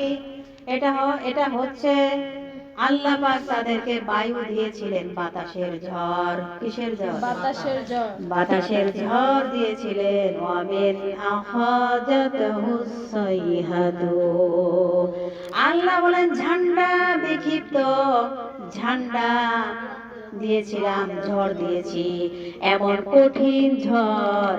সালে নবীর জাতির লোকেরা সতর্ক করলেন। এই যে শুনেন, উষ্টির কথা বলছি না, এখন উষ্টির কথাটা আসবে। এমন ঝড় দিয়েছিলেন। সূরা আরাফের 7 নাম্বার আয়াত, 7 নাম্বার পারা না, 7 নাম্বার আয়াতের 2 নাম্বার লাইনে আছে। কত? 7 নাম্বার আয়াতে, قد جاءتكم بينات من ربكم, হে আমার জাতির লোকেরা, এই আমার জাতির লোকেরা, সতর্কবাণী শোনার পরে বলেছিল, সালে নবী সতর্ক করার পরে তারা কি বলেছিল দেখেন। এই তুমি কি নবী দাবি করো? কি বলেছে? কি বলেছে? তুমি কি নবী দাবি করো? মানে তোমাদের কিন্তু, তুমি যদি নবী দাবি করো তাহলে আমাদের কিন্তু কিছু দেখাতে হবে। কি বলেছে? আমাদের কিছু দেখাতে হবে। কি দেখতে চাও? বলে ওই যে বিশাল একটা পাহাড় দেখো, বিশাল একটা পাহাড় দেখো, ওই পাহাড়ের উপরে যে পাথর দেখা যায়, বড় একটা পাথর, ওই বড় পাথর থেকে এক 10 মাসের গাভীর গর্ভবতী একটা উট বের করা লাগবে। কি করা লাগবে? 10 মাসের গাভী গর্ভবতী একটা উট, ওটা আবার 10 মাসের গর্ভবতী হওয়া লাগবে। কি হওয়া লাগবে? 10 মাসের পাথরের ভিতর থেকে, ওই যে দেখো বড় একটা পাথর পাহাড়ের উপরে, ওই বড় পাথরের ভিতর থেকে একটা গাভী বের করবা, তাও 10 মাসের গর্ভবতী। বুঝতে পারতেছেন? তুমি যদি নবী দাবি করো তাহলে দেখাও। মুজিজা দেখাতে বলছি। তার মানে গাভী মানে উটনি, উটনি সেখান থেকে একটা বাচ্চা বের হওয়া লাগবে। ওরা মনে করছে যে পাথরের ভিতরে থেকে উট বের হবে না, আবার 10 মাসের বাচ্চা, এটা তো কল্পনার বাইরে। এটা কল্পনার বাইরে। বলেন এই কল্পনার বাইরে এই অসম্ভবকে সম্ভব করার দায়িত্ব নবীজির। আল্লাহ কার? অতএব সঙ্গে সঙ্গে সালে নবী সেজদায় পড়ে গেলেন। এখান থেকে একটা শিক্ষা নেন, পৃথিবীতে যে কোনো সমস্যায় পড়ুন, সুখে দুঃখে যদি কোনো কিছু আপনার হঠাৎ তড়িৎ ঘড়িৎ লেগে যায়, আপনি সঙ্গে সঙ্গে সেজদা দিবেন কাকে? আল্লাহকে। এটা একটা আমল। অতএব সঙ্গে সঙ্গে সেজদায় পড়ে গেলেন। জাতির লোককে বললেন, ঠিক আছে, দেখি আমার আল্লাহ কত দূর আমাকে নিয়ে যায়। লম্বা সেজদা দিয়ে বললেন, আল্লাহ তুমি আমার সাথে থাকো। জাতির লোকেরা যেটা দেখতে চায় এটা যদি দেখাতে না পারি, আমার কিন্তু এলাকায় থাকা হবে না। এলাকায় থাকতে পারবো না, দুষ্কার হয়ে যাবে। এমনও মানুষ দুনিয়ায় আছে না নাই? যদি একটু ইসলামের কথা ভালো করে বোঝায়, কারণ ওরা তো ইসলাম মানেও না, কাউকে মানতে যদি একটু বোঝাতে চায়, বলে যে না, ওকে যে কোনো কায়দায় হোক ওকে বের করতে হবে। কি করতে হবে? বের করতে হবে। আল্লাহ রাব্বুল আলামিন পাঠিয়েছেন ঠিক। আমি ঘটনা বলার জন্য এখান থেকে একটা শিক্ষা নিতে চাই। পুরা ঘটনাটা আমি জানি। এখান থেকে ওখান থেকে উট বের করেছে, সংক্ষেপে বলে যাচ্ছি। উটটা বের করার পরে আল্লাহ পাক বলেছে, এই উট তোমরা ধরবা না, ছোবা না। এই উট যেখানে খুশি যাবে, যেখানে যা ইচ্ছা খাবে। তারপরে আল্লাহ পাক বললেন সূরা আরাফের 73 নম্বর আয়াত, কত নম্বর? 73। কি শিক্ষা দিতে চাচ্ছি এখান থেকে? 73 নম্বর আয়াতে আল্লাহ পাক বলেন, কই না, আমি কিছুক্ষণ আগেও তেলাওয়াত করে চললাম। আল্লাহ বলেন, ঠিক উট পুষ্টি পাঠিয়ে দিলেন, 10 মাসের গর্ভবতী, সেখান থেকে বাচ্চা বের হয়ে এসেছে। রব্বুল আলামিন জাতির লোককে বললেন, এতদিন তো এটা আমি পাঠাতে চাইনি, তোমাদের কথা মতো যেহেতু পাঠিয়েছি, সাবধান। কি বলেছেন? সাবধান। সাবধান, এটা কিন্তু আল্লাহর নিদর্শন, এটা কিন্তু আল্লাহর আয়াত, এটা কিন্তু আল্লাহর উষ্টি। মনোযোগ দিন, এখান থেকে শিক্ষা বের হবে। আয়াতান, তার নিদর্শন আছে। এতটুকুই শুধু না, এখানে বলা হয়েছে ফাজারুহা তাকুল ফিল আরদিল্লাহ, এই উষ্টি সে খেয়ে বেড়াবে যেখানে ইচ্ছা যাবে, জমিনে যা ইচ্ছা খাবে, কেউ তাকে বাধা দিতে। ওয়ালা তামাসসুহা বিসুইন, কেউ খারাপ উদ্দেশ্যে, কেউ খারাপ উদ্দেশ্য নিয়ে তার কাছে যেতে পারবে না। হুকুম কার? আল্লাহ। মনোযোগ দিন, কেউ খারাপ উদ্দেশ্যে যেতে পারবে না। ফা ইয়াখুযাকুম আযাবুন আলীম, কেউ যদি খারাপ উদ্দেশ্য নিয়ে যায়, তার জন্য ভয়ঙ্কর যন্ত্রণাদায়ক আযাব আসতেছে। নাকি এসেছে? আসতেছে। কেন? কেন আসতেছে? এইটা বোঝার জন্য আমি এতক্ষণ ধরে বাবা বাবা করতেছি। আল্লাহর নিদর্শন উষ্টি। বর্তমান আমাদের সামনে কোনো আল্লাহর নিদর্শন আয়াত আছে না নাই? মনোযোগ দিয়ে ওইদিকে। তাহলে এটা কিন্তু হাজার হাজার বছর আগের কথা। এখন আমাদের দেশে এটার মিল কি আমি মিলিয়ে দিচ্ছি। আল্লাহ যদি শুধু হাজিহি নাকুতুল্লাহি লাকুম, পর্যন্ত দিতেন তাহলে আমি আয়াতটা কিন্তু আপনাদের আজকে শোনাতাম না। আল্লাহ পাক পরের শব্দ দিয়েছেন আয়াতান, মিলান আপনারা। এই উষ্টি তোমাদের জন্য আল্লাহর পক্ষ থেকে শুধু উষ্টি না, এটা একটা আয়াত, এটা একটা নিদর্শন। এখন বলেন তো, পৃথিবীতে আল্লাহর নিদর্শন হিসেবে আল্লাহ আমাদের সামনে উষ্টি রেখেছেন, তার নাম কি? কোরআন। আমাদের সামনে উষ্টি কি? কোরআন। সুবহানাল্লাহ বলেন। আমাদের সামনে উষ্টি, তার নাম কি? রব্বুল আলামিন বলেন তোমাদের সামনে উষ্টি হিসেবে, আয়াত হিসেবে রেখেছি কোরআন। আগে ছিল উষ্টি আল্লাহর আয়াত নিদর্শন, এখন আল্লাহর আয়াতে কোরআনের সাথে এই আচরণ কেউ যেন না করে, এই হুকুম কার? এই যে উষ্টির সাথে যা যা করা আল্লাহ নিষেধ করেছে, উষ্টি যা ইচ্ছা খাবে, যেখানে ইচ্ছা যাবে, ওকে অসৎ উদ্দেশ্যে কেউ টাচ করা। কোরআনও যা ইচ্ছা করবে, যেখানে খুশি যাবে, যেখানে খুশি যাবে, যা মন চায় কোরআন দিয়ে কোরআনওয়ালা মানুষ বলবে, কোরআনের আয়াত থেকে বলবে, আপনি বাধা দিতে? এটা কোরআনের আয়াত, হুকুম কার? এটা আল্লাহর নিদর্শন। তাহলে ফাজারুহা, সে যাবে যেখানে ইচ্ছা যাবে, তা কুলফি আরদিল্লাহ, জমিনে খাবে, কেউ নিষেধ করতে পারবে না।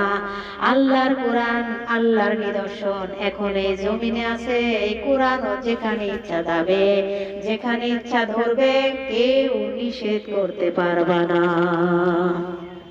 পুষ্টি দিয়ে আমাদের আজকের এই নিদর্শন বোঝানো হলো। আপনারা কি বুঝেছেন? কোরআন ধরার অধিকার সবারই আছে। নাকি আপনি হিন্দু বলবেন যে না, রামায়ণ সবাই ধরতে পারে না? আমাদের কোরআন কেমন? না, সবাই ছুঁতে পারবে, কিন্তু অসৎ উদ্দেশ্যে নয়। তাহলে কোরআন এখন ঘরে ঘরে যাবে, ইনশাআল্লাহ ঘরে ঘরে যাবে। কোরআন এখন ইউনিয়নে যাবে, উপজেলায় যাবে, পৌরসভায় যাবে, ডিসি অফিসে যাবে, টিওনো অফিসে যাবে, এসপি অফিসে যাবে, থানায় যাবে। কোরআন এখন আদালতে যাবে, সংসদে যাবে। কেউ কোরআনকে নিষেধ করতে, জামাত যদি ক্ষমতায় আসে, যাবে কি যাবে না? ইনশাআল্লাহ অবশ্যই যাবে। আল্লাহ পাক আমাদেরকে তুমি এই বিষয়টায় খুশি করে দাও। তাহলে এটা আল্লাহর নিদর্শন। এখন উষ্টির জামানা কি আছে? না, এখন কি উষ্টির জামানা চলে? না। চলে না। এই যে আমাদের ভাবি, বলেন তো আমি কি নিয়ে কথা বলতেছি? আপনি বলেন। উষ্টি। অনেকেই ঘুমাচ্ছেন, আপনি ঘুমান, সমস্যা নাই, কিন্তু আপনার কোরআন এবং হাদিসের এখান থেকে নির্দেশনা আছে, যদি ঘুমায় তার এখান থেকে বের হয়ে যাওয়া উচিত। বুঝছেন? আপনি ঘুমায় তারপরে পরের সপ্তাহে ঘুম ভাঙলে আবার আসে। একদিন ঘুমার জন্য অস্থির হয়ে যান কেন? তাহলে বিভিন্ন নবীদেরকে আল্লাহ বিভিন্ন মুজিজা দিয়েছিলেন, আর আমাদের নবীকে যেই মুজিজা দিয়েছিলেন, কিয়ামত পর্যন্ত এই মুজিজার শেষ নেই। তার নাম হলো কোরআনুল কারীম। যেখানে ইচ্ছা যাবে, কেউ নিষেধ করতে পারবে না। আজ ঘরে ঘরে কোরআন পৌঁছিয়ে দিতে চাই, অনেকেই বাধা দিচ্ছে। আমাদের ফরিদপুর, দৌলতপুর, চট্টগ্রামের অলিতে গলিতে মহিলারা, জামাতের মা বোনেরা বের হয়েছে, তারা বাধাপ্রাপ্ত হচ্ছে। কি হচ্ছে? আপনি বাধা দিচ্ছেন কেন? এরা কিন্তু শয়তান। ওই শয়তানের কি দায়িত্ব ছিল না কোরআন প্রচার করা? ছিল কিনা? তাহলে কেন তুমি বাধা দিচ্ছ? কোরআনের কথাগুলো ওই শয়তানও প্রচার করবে, ওরও দায়িত্ব ছিল। নিজে পারে না, নিজের বাবাও পারে না, যারা করে তাদের বাধা দাও। তুমি তো আবু জেহেলের ভাইরা ভাই, শয়তানের বড় লিডার, ঠিক কিনা? এই চট্টগ্রামে যারা কোরআন প্রচার করতে বাধা দিচ্ছেন, মেয়েদের, এরা জামায়াত ইসলামের শিবিরের লোক। অতএব আপনি যে বাধা দিচ্ছেন, এটা ঠিক করছেন না। কারণ বাল্লিগু আন্নি ওয়ালাউ আয়া, এই আয়াতের মধ্যে শুধু আমার নাম পেয়েছি না, হ্যাঁ? সবার নাম আছে। তাহলে সবাইকে দায়িত্ব পালন করতে হবে। যদি আমি একটা কথা মিথ্যা বলে থাকি, অনেকেই দেখছেন, আজকে আমাদের একটা আন্টি আসে নাই, গত সপ্তাহে ওনার নামে তাফসীর করা হয়েছে, ওই জন্য উনি আসে নাই।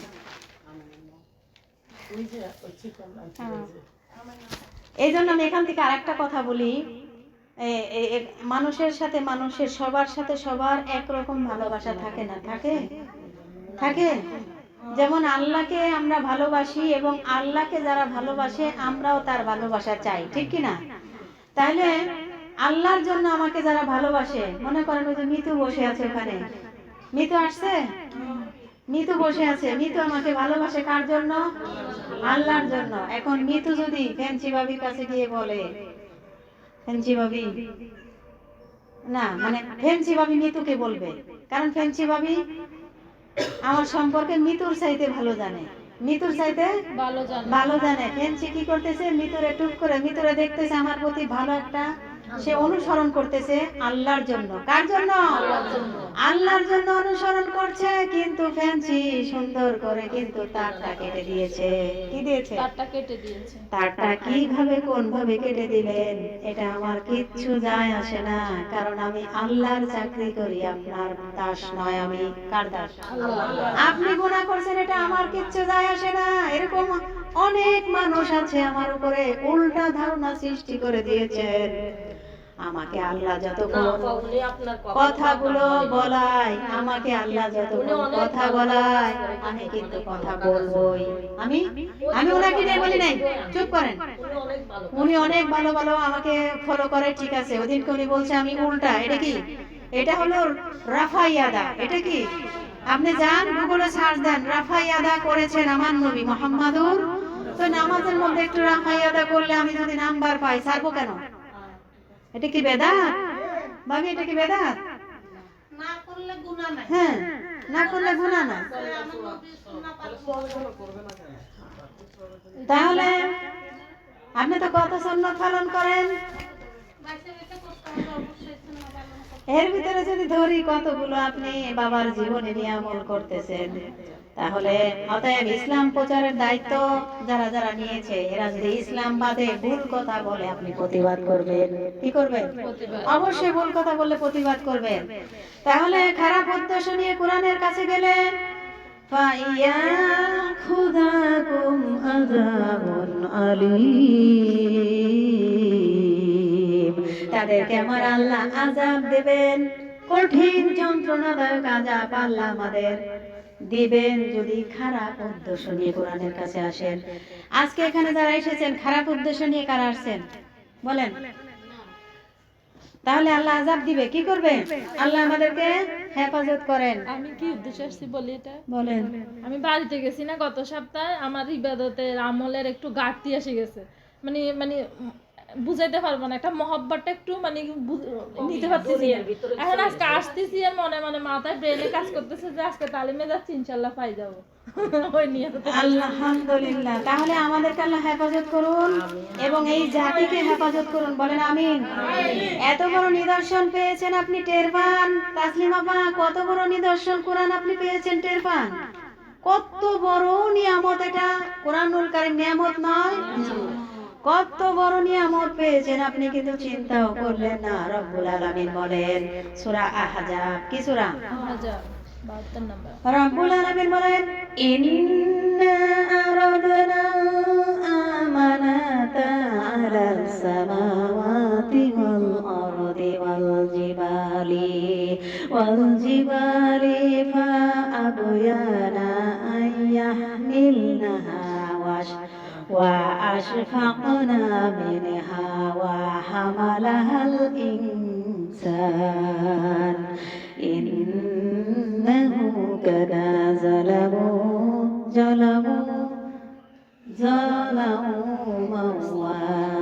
جهولا। আল্লাহু আকবার। জাহেল, জাহুল। নিশ্চয় আমি তো আসমান ও জমিন প্রবর্তরাজির কাছে এই আমানত মানে কোরআন পেশ করেছিলাম, অতঃপর তারা তা বহন করতে অস্বীকার করলো। আবার বলে, নিশ্চয় আমি তো আসমান ও জমিন প্রবর্তরাজির কাছে কোরআন পেশ করেছিলাম, অতঃপর তারা তা গ্রহণ করতে অস্বীকার করলো এবং একে বহন করতে ভয় পেল, কিন্তু মানুষ তা বহন করলো। নিশ্চয় সে বড় অন্যায়কারী ও আমানত বহন করার পরিণাম সম্পর্কে দারুণ অজ্ঞ। কত বড় আমানত পেয়েছি, এবার ফলো করেন। ইন্না আরাদনাল আমানাতা, অবশ্যই আমি এই যে আমানত, এর নাম কি? আমানত। আমি এই আমানত কোরআন আমার নিদর্শন আমি যখনই নাজিল করেছি, প্রথমে আসমানকে দিতে চাইলাম, সে রাজি হলো না। জমিনকে দিতে চাইলাম, সে রাজি হইল না। এরপর পাহাড়কে দিতে চেয়েছি, সে বলছে না আমি পারবো না। সর্বশেষ আমি এই মানুষের কাছে দিলাম। মানুষ ঠিক এই কোরআন বহন করে বেড়াচ্ছে। কোরআনের কথা সত্য না মিথ্যা? মানুষ ঠিক এই কোরআন বহন করে বেড়াচ্ছে, অথচ মানুষ তো জানে না এটার ওজন কি, এর ভিতরে কি কি দিয়েছি মানুষ এখনো জানে না। মানুষ এখনো টের পায় নাই। মানুষ যদি টের পেত এর ওজন কি।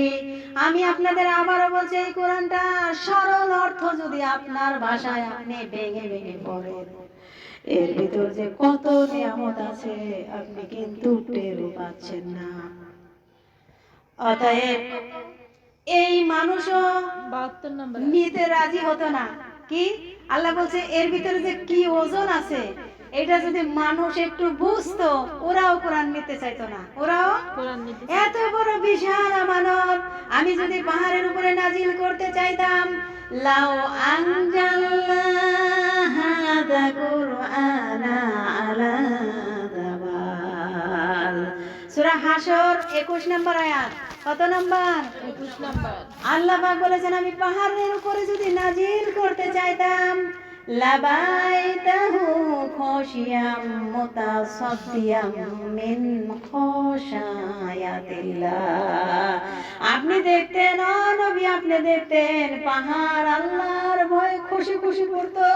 কি করতো? আল্লাহর ভয়ে খুশি। পাহাড় খসে খসে পড়তো, মাটির সাথে মিশে যেত। পাহাড়ের বর্ণনা পড়েছিলাম আমি, এই পাহাড়ের বর্ণনা বলছি। এই যে আপনাদেরকে আমি বলি, আমার আর একটা দুইটা পৃষ্ঠা আছে, আমি কি পড়বো না শেষ করে দিব? করেন। পাহাড় খসে খসে পড়তো, এই পাহাড়ের বর্ণনা পড়েছি, শুনবেন আপনি? পাহাড় কিন্তু খসে খসে পড়তো। আমি পাহাড়ের বর্ণনা পড়েছি, এবার আপনি মনোযোগ দেন। পাহাড়ের বর্ণনা কি হয়েছে? আমি নামাজ পড়বো না? কোরআনুল কারীম পাহাড়কে আল্লাহ পেরেক বানিয়েছেন। কি বানিয়েছেন? পেরেক বানিয়েছে। এই মনোযোগ দিন, কিন্তু পেরেক বানিয়েছেন। এই যে আমি একটা ঘড়ি লাগিয়েছি, দেখেন এই তালিমের ঘরে এই ঘড়িটা গিফট করেছে মিতু। কে? তালিমের ঘরে মিতু গিফট করেছে, কিন্তু ঘড়িটাকে আমি ওয়ালের সাথে আমি বারবার লাগানোর চেষ্টা করেছি, লাগে নাই। যখন একটা পেরেক গেড়ে দিয়েছি, এরপরে ঝুলিয়ে দিয়েছি, এবার লেগে আছে। আমি পেরেকের কথা বলছি। কিসের কথা? চিনছেন তো? চিনছেন? ওই পেরেকের কথা বলছি, এতক্ষণ ধরে বোঝানোর চেষ্টা করছি। ঘড়িটা বানাতে পেরেক মেরেছে, মানে ওখানে লাগাতে পেরেক লেগেছে। এই বিভিন্ন জায়গা বলেন, পেরেকের যে মাথাটা এখনো বের হয়ে আছে, পেরেকের মাথা কল্পনা করেন যে গোল টুক বের হয়ে আছে না, জি। আর বাকি টুক ভিতরে ঢুকে গিয়েছে। ওই যে চ্যাপ্টা মাথা, এটাকে বলা হয় হুল, যেটা শুয়ের মতো। কল্পনার জগতে চলে যান, ওইটা কিন্তু ওয়ালে বলেন, কাঠের দেওয়ালে বলেন, কাঠের ভিতর বলেন, ওয়ালের ভিতরে ঢুকে গেছে। যেটা ঢুকেছে আর উপরে যেটা মাথা বের হয়ে আছে, উপরের মাথা বড় না ভিতরেরটা বড়? ভিতরেরটা বড়। বুঝছেন? তাহলে মাথার চাইতে কমপক্ষে 20 ডবল বড় ভিতরে ঢুকে আছে। আল্লাহ পাহাড়কে বানিয়েছেন পেরেক। তার মানে যে পাহাড় এখন আমরা দেখতে পাই চট্টগ্রামে, ময়মনসিংহে, সিলেটে, আর কোথায় কোথায় যেন পাহাড় আছে, আমরা যে পাহাড়গুলো দেখতে পাই, এগুলো উপরের যেটা, এই যে পেরেকের যেটা মোটা অংশ দেখেন, ওইটা দেখা যায়। পাহাড় হলো ওইটা। এটা শুধুমাত্র ওইটা মাথা, ভেতরে আল্লাহ পাক 20 ডবল মাটির নিচে গেড়ে দিয়েছে। এই পাহাড় পর্যন্ত এই কোরআন নাজিল করলে খসে খসে পড়তো। কি করতো? খসে খসে মাটির সাথে মিশে যেত। এত বড় আমানতটা আল্লাহ আমাদের দিলেন। আমানতের সাথে যে আচরণগুলো হচ্ছে, হযরত সালেহ নবীর জামানায় যেভাবে ঝড়টা আল্লাহ নাজিল করেছিলেন, আমার মনে হয় কোরআনের সাথে এই আচরণ করে না, যদি করেন তাহলে এই ঝড় আবার চলে আসবে। কোরআনের সাথে আচরণ হচ্ছে না খারাপ? জাহাঙ্গীরনগর ভার্সিটির একটা কুলাঙ্গার কোরআনের উপর পা রেখেছে, আর কত নিকৃষ্ট কাজ করছে আমি মুখ দিয়ে বলতে চাচ্ছি না। অতএব আযাব কিন্তু আসবে, আযাব আপনি যদি না ফিরান সমস্যা হবে। আমাদেরকে এই ভয়ঙ্কর আযাব থেকে যেন আল্লাহ পাক বাঁচান, বলেন আমিন। ওয়া মিনহুম মান খাসাফনা বিহিল আরদ, কিছু মানুষকে আমি জমিনের ভিতরে গেড়ে দিয়েছিলাম, মনে আছে? ওই যে ডেড সি, যারা লূত নবীর বংশধর, লূত নবীর বংশধরের কথা আমি হাদিসে পড়েছিলাম। দুইজন ফেরেশতা এসেছিলেন আসরের সময়, বললেন আল্লাহর নবী আপনার উম্মতদেরকে নিয়ে চলে যান, এখানে আমি আল্লাহর গজব নাজিল করব। কারণ এখানে পুরুষে পুরুষে জিনা করত। কি করত? হযরত লূত নবীকে আল্লাহ আদেশ দিয়েছিলেন সূরা আরাফ, কি সূরা? সূরা আরাফের 83 নম্বর আয়াতে আল্লাহ পাক লূত নবীকে হুকুম করেছেন, আমার বোনেরা যাদের কষ্ট হচ্ছে তোমারও কাছে খেয়ে যাবেন, কষ্টটা দূর হয়ে যাবে। সুবহানাল্লাহ, আলহামদুলিল্লাহ। কই কত? 83। 83 নম্বর আয়াত। ওয়া মা কানা কুন্না ফাআনজাইনাহু ওয়া আহলাহু ইল্লা মারআতাহু কানাত মিনাল গাবিরিন। আল্লাহু আকবার। তার স্ত্রী ব্যতীত তাকে তার পরিবারের অন্য সকলকে আমি রক্ষা করেছিলাম। সে তার স্ত্রীর পশ্চাতে মানে পিছনে অবস্থানকারীদের অন্তর্ভুক্ত হয়ে গেল। এবার বলেন তো দেখি আপনার আমি কোন জায়গায় আছি? নবীর স্ত্রী, তার চরিত্র খারাপ ছিল, তার চরিত্র মোটেও খারাপ ছিল না, ভালো ছিল, কিন্তু ওই যে যারা পুরুষে পুরুষে জেনা করে উনি সাপোর্ট করত। নাউজুবিল্লাহ। কি করত? শুধু সাপোর্ট করত। এই কারণে নবীর স্ত্রী কোথায়? আর আপনি যা করছেন, আপনার ঘরের ভিতরে পরকীয়া ব্যভিচার কত কিছু হচ্ছে, আপনি এখন থাকবে আমার স্বামী তো নামাজ পড়ে আমিও পর্দা করি, হবে? কখনো নয়, আপনিও জাহান্নামে যাবেন, মাস্ট বি জাহান্নামে যাবেন। অতএব আল্লাহ পাক বলছেন,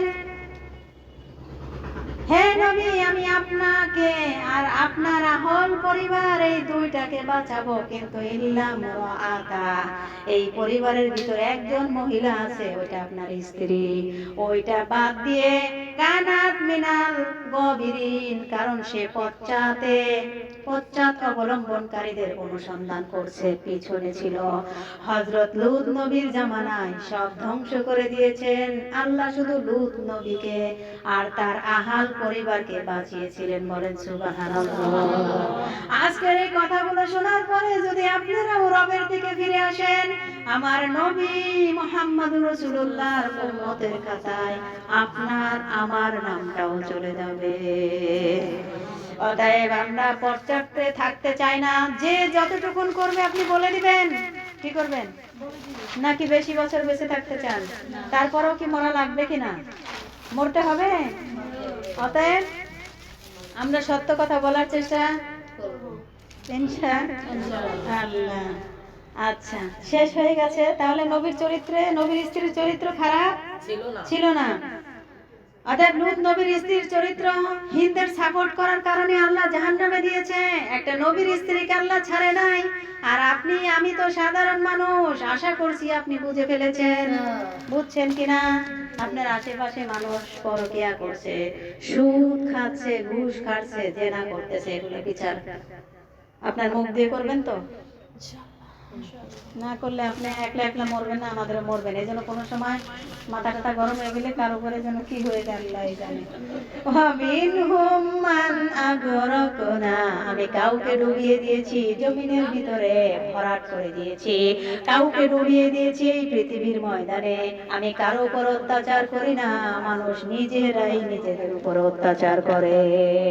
মানুষ নিজেরা নিজেদের গুনাহ করে আর মরে, গুনাহ করে আর আমি বললেই দোষ।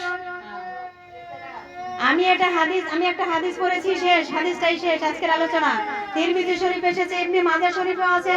হযরত মুআয ইবনে জাবাল, আবু হুরায়রা দুইজনে বর্ণিত করেছেন এই মনোযোগ দেন, আমি এটা মুখস্থ বলি হাদিসটা। এই মুয়াজ শোনো, তোমাকে আমি ইয়ামিন শহরে গভর্নর করে পাঠালাম। কোন শহরে? ইয়ামিন। ইয়ামিন শহরটা বরকতময়, অনেক উন্নত মানের শহর। এই মনোযোগ দেন, মুয়াজ যখন যাচ্ছে ঘোড়ার উপরে উঠবে, ওই যে ঘোড়ার কি যেন কয়, ওটায় পা দিবে, ওই সময় নবীজি ডাক দিয়েছে, মুয়াজ দাঁড়াও। মুয়াজ, তোমাকে যেই শহরে গভর্নর করে পাঠানো হচ্ছে ওই শহরটা অনেক উন্নত মানের শহর। শোনো, ওই শহরে যাওয়ার পরে তোমাকে অনেক মানুষ দেখতে আসবে, অনেক মানুষ তোমার সাথে সাক্ষাৎ করতে আসবে, ঘুষ দেবে, হাদিয়া দেবে। কি দিবে? হাদিয়া তোফা দেবে। তবে হ্যাঁ, হাদিয়া তোফা হাদিয়ার মতো যতক্ষণ থাকে তুমি গ্রহণ করবা, আর যতক্ষণ হাদিয়া হাদিয়া থাকবে না ওটা কিন্তু তুমি নেবা না। আমি নবী সাবধান করছি, তুমি যেখানে যাচ্ছ সেই শহরটা নিরাপদ এবং উন্নত মানের শহর, কিন্তু শয়তান কিছু থাকবে। তোমাকে গভর্নর করে পাঠানো হচ্ছে, অতএব তুমি কিন্তু তোমার জায়গা থেকে তুমি ন্যায় এবং ইনসাফ কায়েম করবা। কি করবা? ন্যায়। তুমি যেখানে যাচ্ছ সেই শহরে তুমি তোমার ন্যায় এবং ইনসাফপূর্ণ ইয়া করবা। ইন্নাল কিতাবা, এই লাস্টের টুক শুনেন, নবী বলেন আলা সাবধান, ইন্নাল কিতাব হাদিসের মধ্যে আসছে, ওয়াস সুলতানা লা ইয়াফতারিকুন, তারা আল্লাহর কিতাব আর রাজ্য রাজনীতি আলাদা করে ফেলবে। ও মুয়াজ, তোমাকে তারা এসে বলবে, এই তুমি এত মানে এত যে ন্যায় ন্যায় কথা বলতেছো, কোরআনের হাদিসের কথা সব জায়গায় চলে না। সব জায়গায় কোরআনের রাজনীতি সব জায়গায়। নবীজি সেই উত্তর দিয়েছে, ফালা তো ফারিকুল কিতাব, কখনো তোমরা আল্লাহর কোরআনের রাজনীতি থেকে আলাদা থাকবা না, এটা আমি আল্লাহর নবীর ঘোষণা।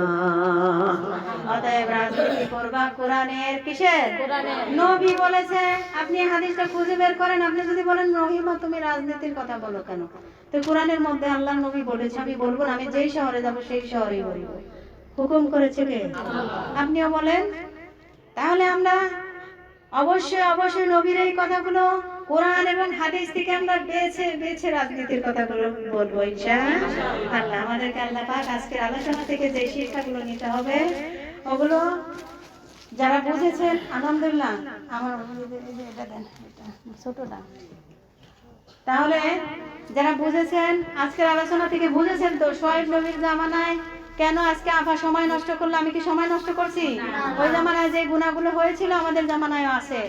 হ্যাঁ, সালেহ নবীর জামানায় উষ্টি পাঠিয়েছিল, ওটা আল্লাহর নিদর্শন, এবং আমাদের জামানায় ওই নিদর্শন আছে, সেটা কি? কোরআন। অতএব আপনি ওইভাবে চলাফেরা করবেন ইনশাআল্লাহ। কোরআনকে কেউ নোংরা ভাষায় কথা বললে, কোরআনকে নিয়ে খারাপ কোনো কাজ করলে আমরা সেখানে কখনো বসে থাকতে পারবো না। লা ইলাহা ইল্লাল্লাহ। আফা, একটা কথা বলি। বলেন। এক লোক আমাকে বলছে, মানে যে কোনো ব্যাপারে, মানে যে এখানে যাবেন, এই যে এখান থেকে চলে গেলাম, এখন আমি এখান থেকে গেছি আজকে 9 দিন, বলছে যে এখানে যাবেন এলে সত্য প্রতিবাদ করবেন, আপনি কোথাও থাকতে পারবেন না। তো যতই প্রতিবাদ করবেন না ততই কি ঘর পাল্টাবে? আমি প্রয়োজনে পাল্টাবো, তো কি আমার প্রয়োজন পাল্টাবো? আমি ইনশাল্লাহ পাল্টাবো। আচ্ছা, এটা গেছে। এখন আমি যেখানে গেছি এক লোক, আমাদের দিনী বোনের মধ্যে এক লোকে বেলে বলছে, আপনি বেলে আপনার নাকি দিনী মা। আচ্ছা, দিনী মা না, অলিমা। তো যখন এটা বলছে, উনি হয়তো বলতে পারে নাই, উনি বলছে ঠিকই, ও মানে ফেস করতেছে। এখন উনি মানে বারবার কথাটা বলতেছে, বলার মধ্যে আমি বলছি, শুনেন, আপনারা যে ফির বাবা বলেন, উনি হয়তো এটা বলার মধ্যে বলছে উনি আমাদের ফিরমা, আমাদের তো ফিরমা আছে। ফিরমা মানে এইটাই বুঝাইতেছে যে আমাদের তো উস্তাদ আছে, উস্তাদ মানে ফির। আমি একদম আপনাদের মত না, একজন মানুষ। শুনেন, আমি বলি না তো, উনি যখন এই কথা বলছে, আমি দুইটা ব্যক্তি মানে পরিচয় দিছি ওনার কাছে। ওনার প্রতিবেশী নাম বলবো না, আমি বলছি আপনি অমুক বিল্ডিং এর অমুক তালায় একটা লোক আছে, উনি তো শিক্ষিত, আবার অমুক একটা লোক আছে উনিও শিক্ষিত, কিন্তু ওই লোকটা মানে সরাসরি জানে না, যেমন আমি জানি না। যে বলছে, যে বলছে উনি হয়তো আপনাকে ওস্তাদ বুঝাইতে চাইছে, আপনাদের পীর বাবা বলছেন, আর উনি আপনাকে পীর বাবার ঘোষণার ওইটাই বলছে, আমাদের তো পীর মা আছে। উনি আমাদেরকে দিয়ে ধরনের কোনো ঘোষণায় কখনো দেয় তাহলে নাই। হ্যাঁ, শুনেন, আমি বলি শুনিও নাই। না না, এটা বলতে হবে। তখন ওই লোকটা যখন এটা বলছে, উনি ওইটা বুঝাইছে, এখন ওনার কথাটা ভুল, উনি এটা বলছে আপনি ওই দুই ব্যক্তিকে জিজ্ঞাসা করেন আমাদের আফাকে কখনো এরকম আমাদের তালিমে বলছে কিনা। আচ্ছা আচ্ছা, আমরা পরে তখন ওই লোকটা আফা আরেকটা লোক বের হয়েছে, উনি আমার সাথে বাড়াবাড়ি করতেছে, এখন আরেকটা লোক আসছে আইসা বলছে যে খবরদার তুমি শুনছো। ছেলেটার জন্য একটু দোয়া করি। কার জন্য? বড় ছেলেটার অসুখ বেশি যে তিনি হেঁটে বিদেশে? না না শুরু বড় অসুখ বড় অসুখ ছোট একটু মোনাজাত তুমি না জলে আর মোহাম্মদ জাহিদ ও মাবুদ, কোরআনুল কারীমের কথাগুলো শোনার জন্য মানুষগুলো এত পাগল, এদের উপরে তোমার খাস রহমত নাজিল করে দাও। আজকের এই আয়োজন যদি তুমি খুশি হয়ে সব দিয়ে থাকো, আমার নগীর রওজায় পৌঁছিয়ে দাও। তামাম দুনিয়ার মাটির নিচে যত মানুষ ঘুমিয়ে গেল, আল্লাহ তুমি মাফ করে দাও। যে সমস্ত শহীদদের আত্মার মাগফিরাত এবং অসুস্থ মানুষদের সুস্থতার কামনায় আজকের মাহফিলে অনেকেই দোয়া চেয়েছেন, অসুস্থ আছে, আল্লাহ আমার আন্টি এবং রিমা ভাবি দোয়া চেয়েছে অসুস্থ মানুষের জন্য। রব্বুল আলামিন, তুমি সব দেখতে পাচ্ছ, সব শুনতে পাচ্ছ, ওদেরকে তুমি শাহাদাতের উচ্চ মর্যাদা দান করে দাও। আহতদেরকে তুমি সেবায় কামেলা আজেলা নসিব করে দাও। এই বাংলাদেশে আমরা স্বপ্ন দেখছি কোরআন দিয়ে চলবে, আল্লাহ আমাদের কোন স্বপ্ন আর বর্তমানে নেই, এটা আমাদের রাজনীতিও না, এটা তোমার নীতি। এই কোরআনটা তোমার নীতি, যেহেতু তুমি বলেছ, তুমি জানিয়েছ, কোরআনুল কারীম দিয়েছি রাষ্ট্র চালাতে, আমরা এইটাই চাই, তুমি চর্ম চোখে দেখার তৌফিক করে দাও। মরণ যখন আসবে আমাদের নাপাক জবানে জারি এবং সারি করে দিও লা ইলাহা ইল্লাল্লাহ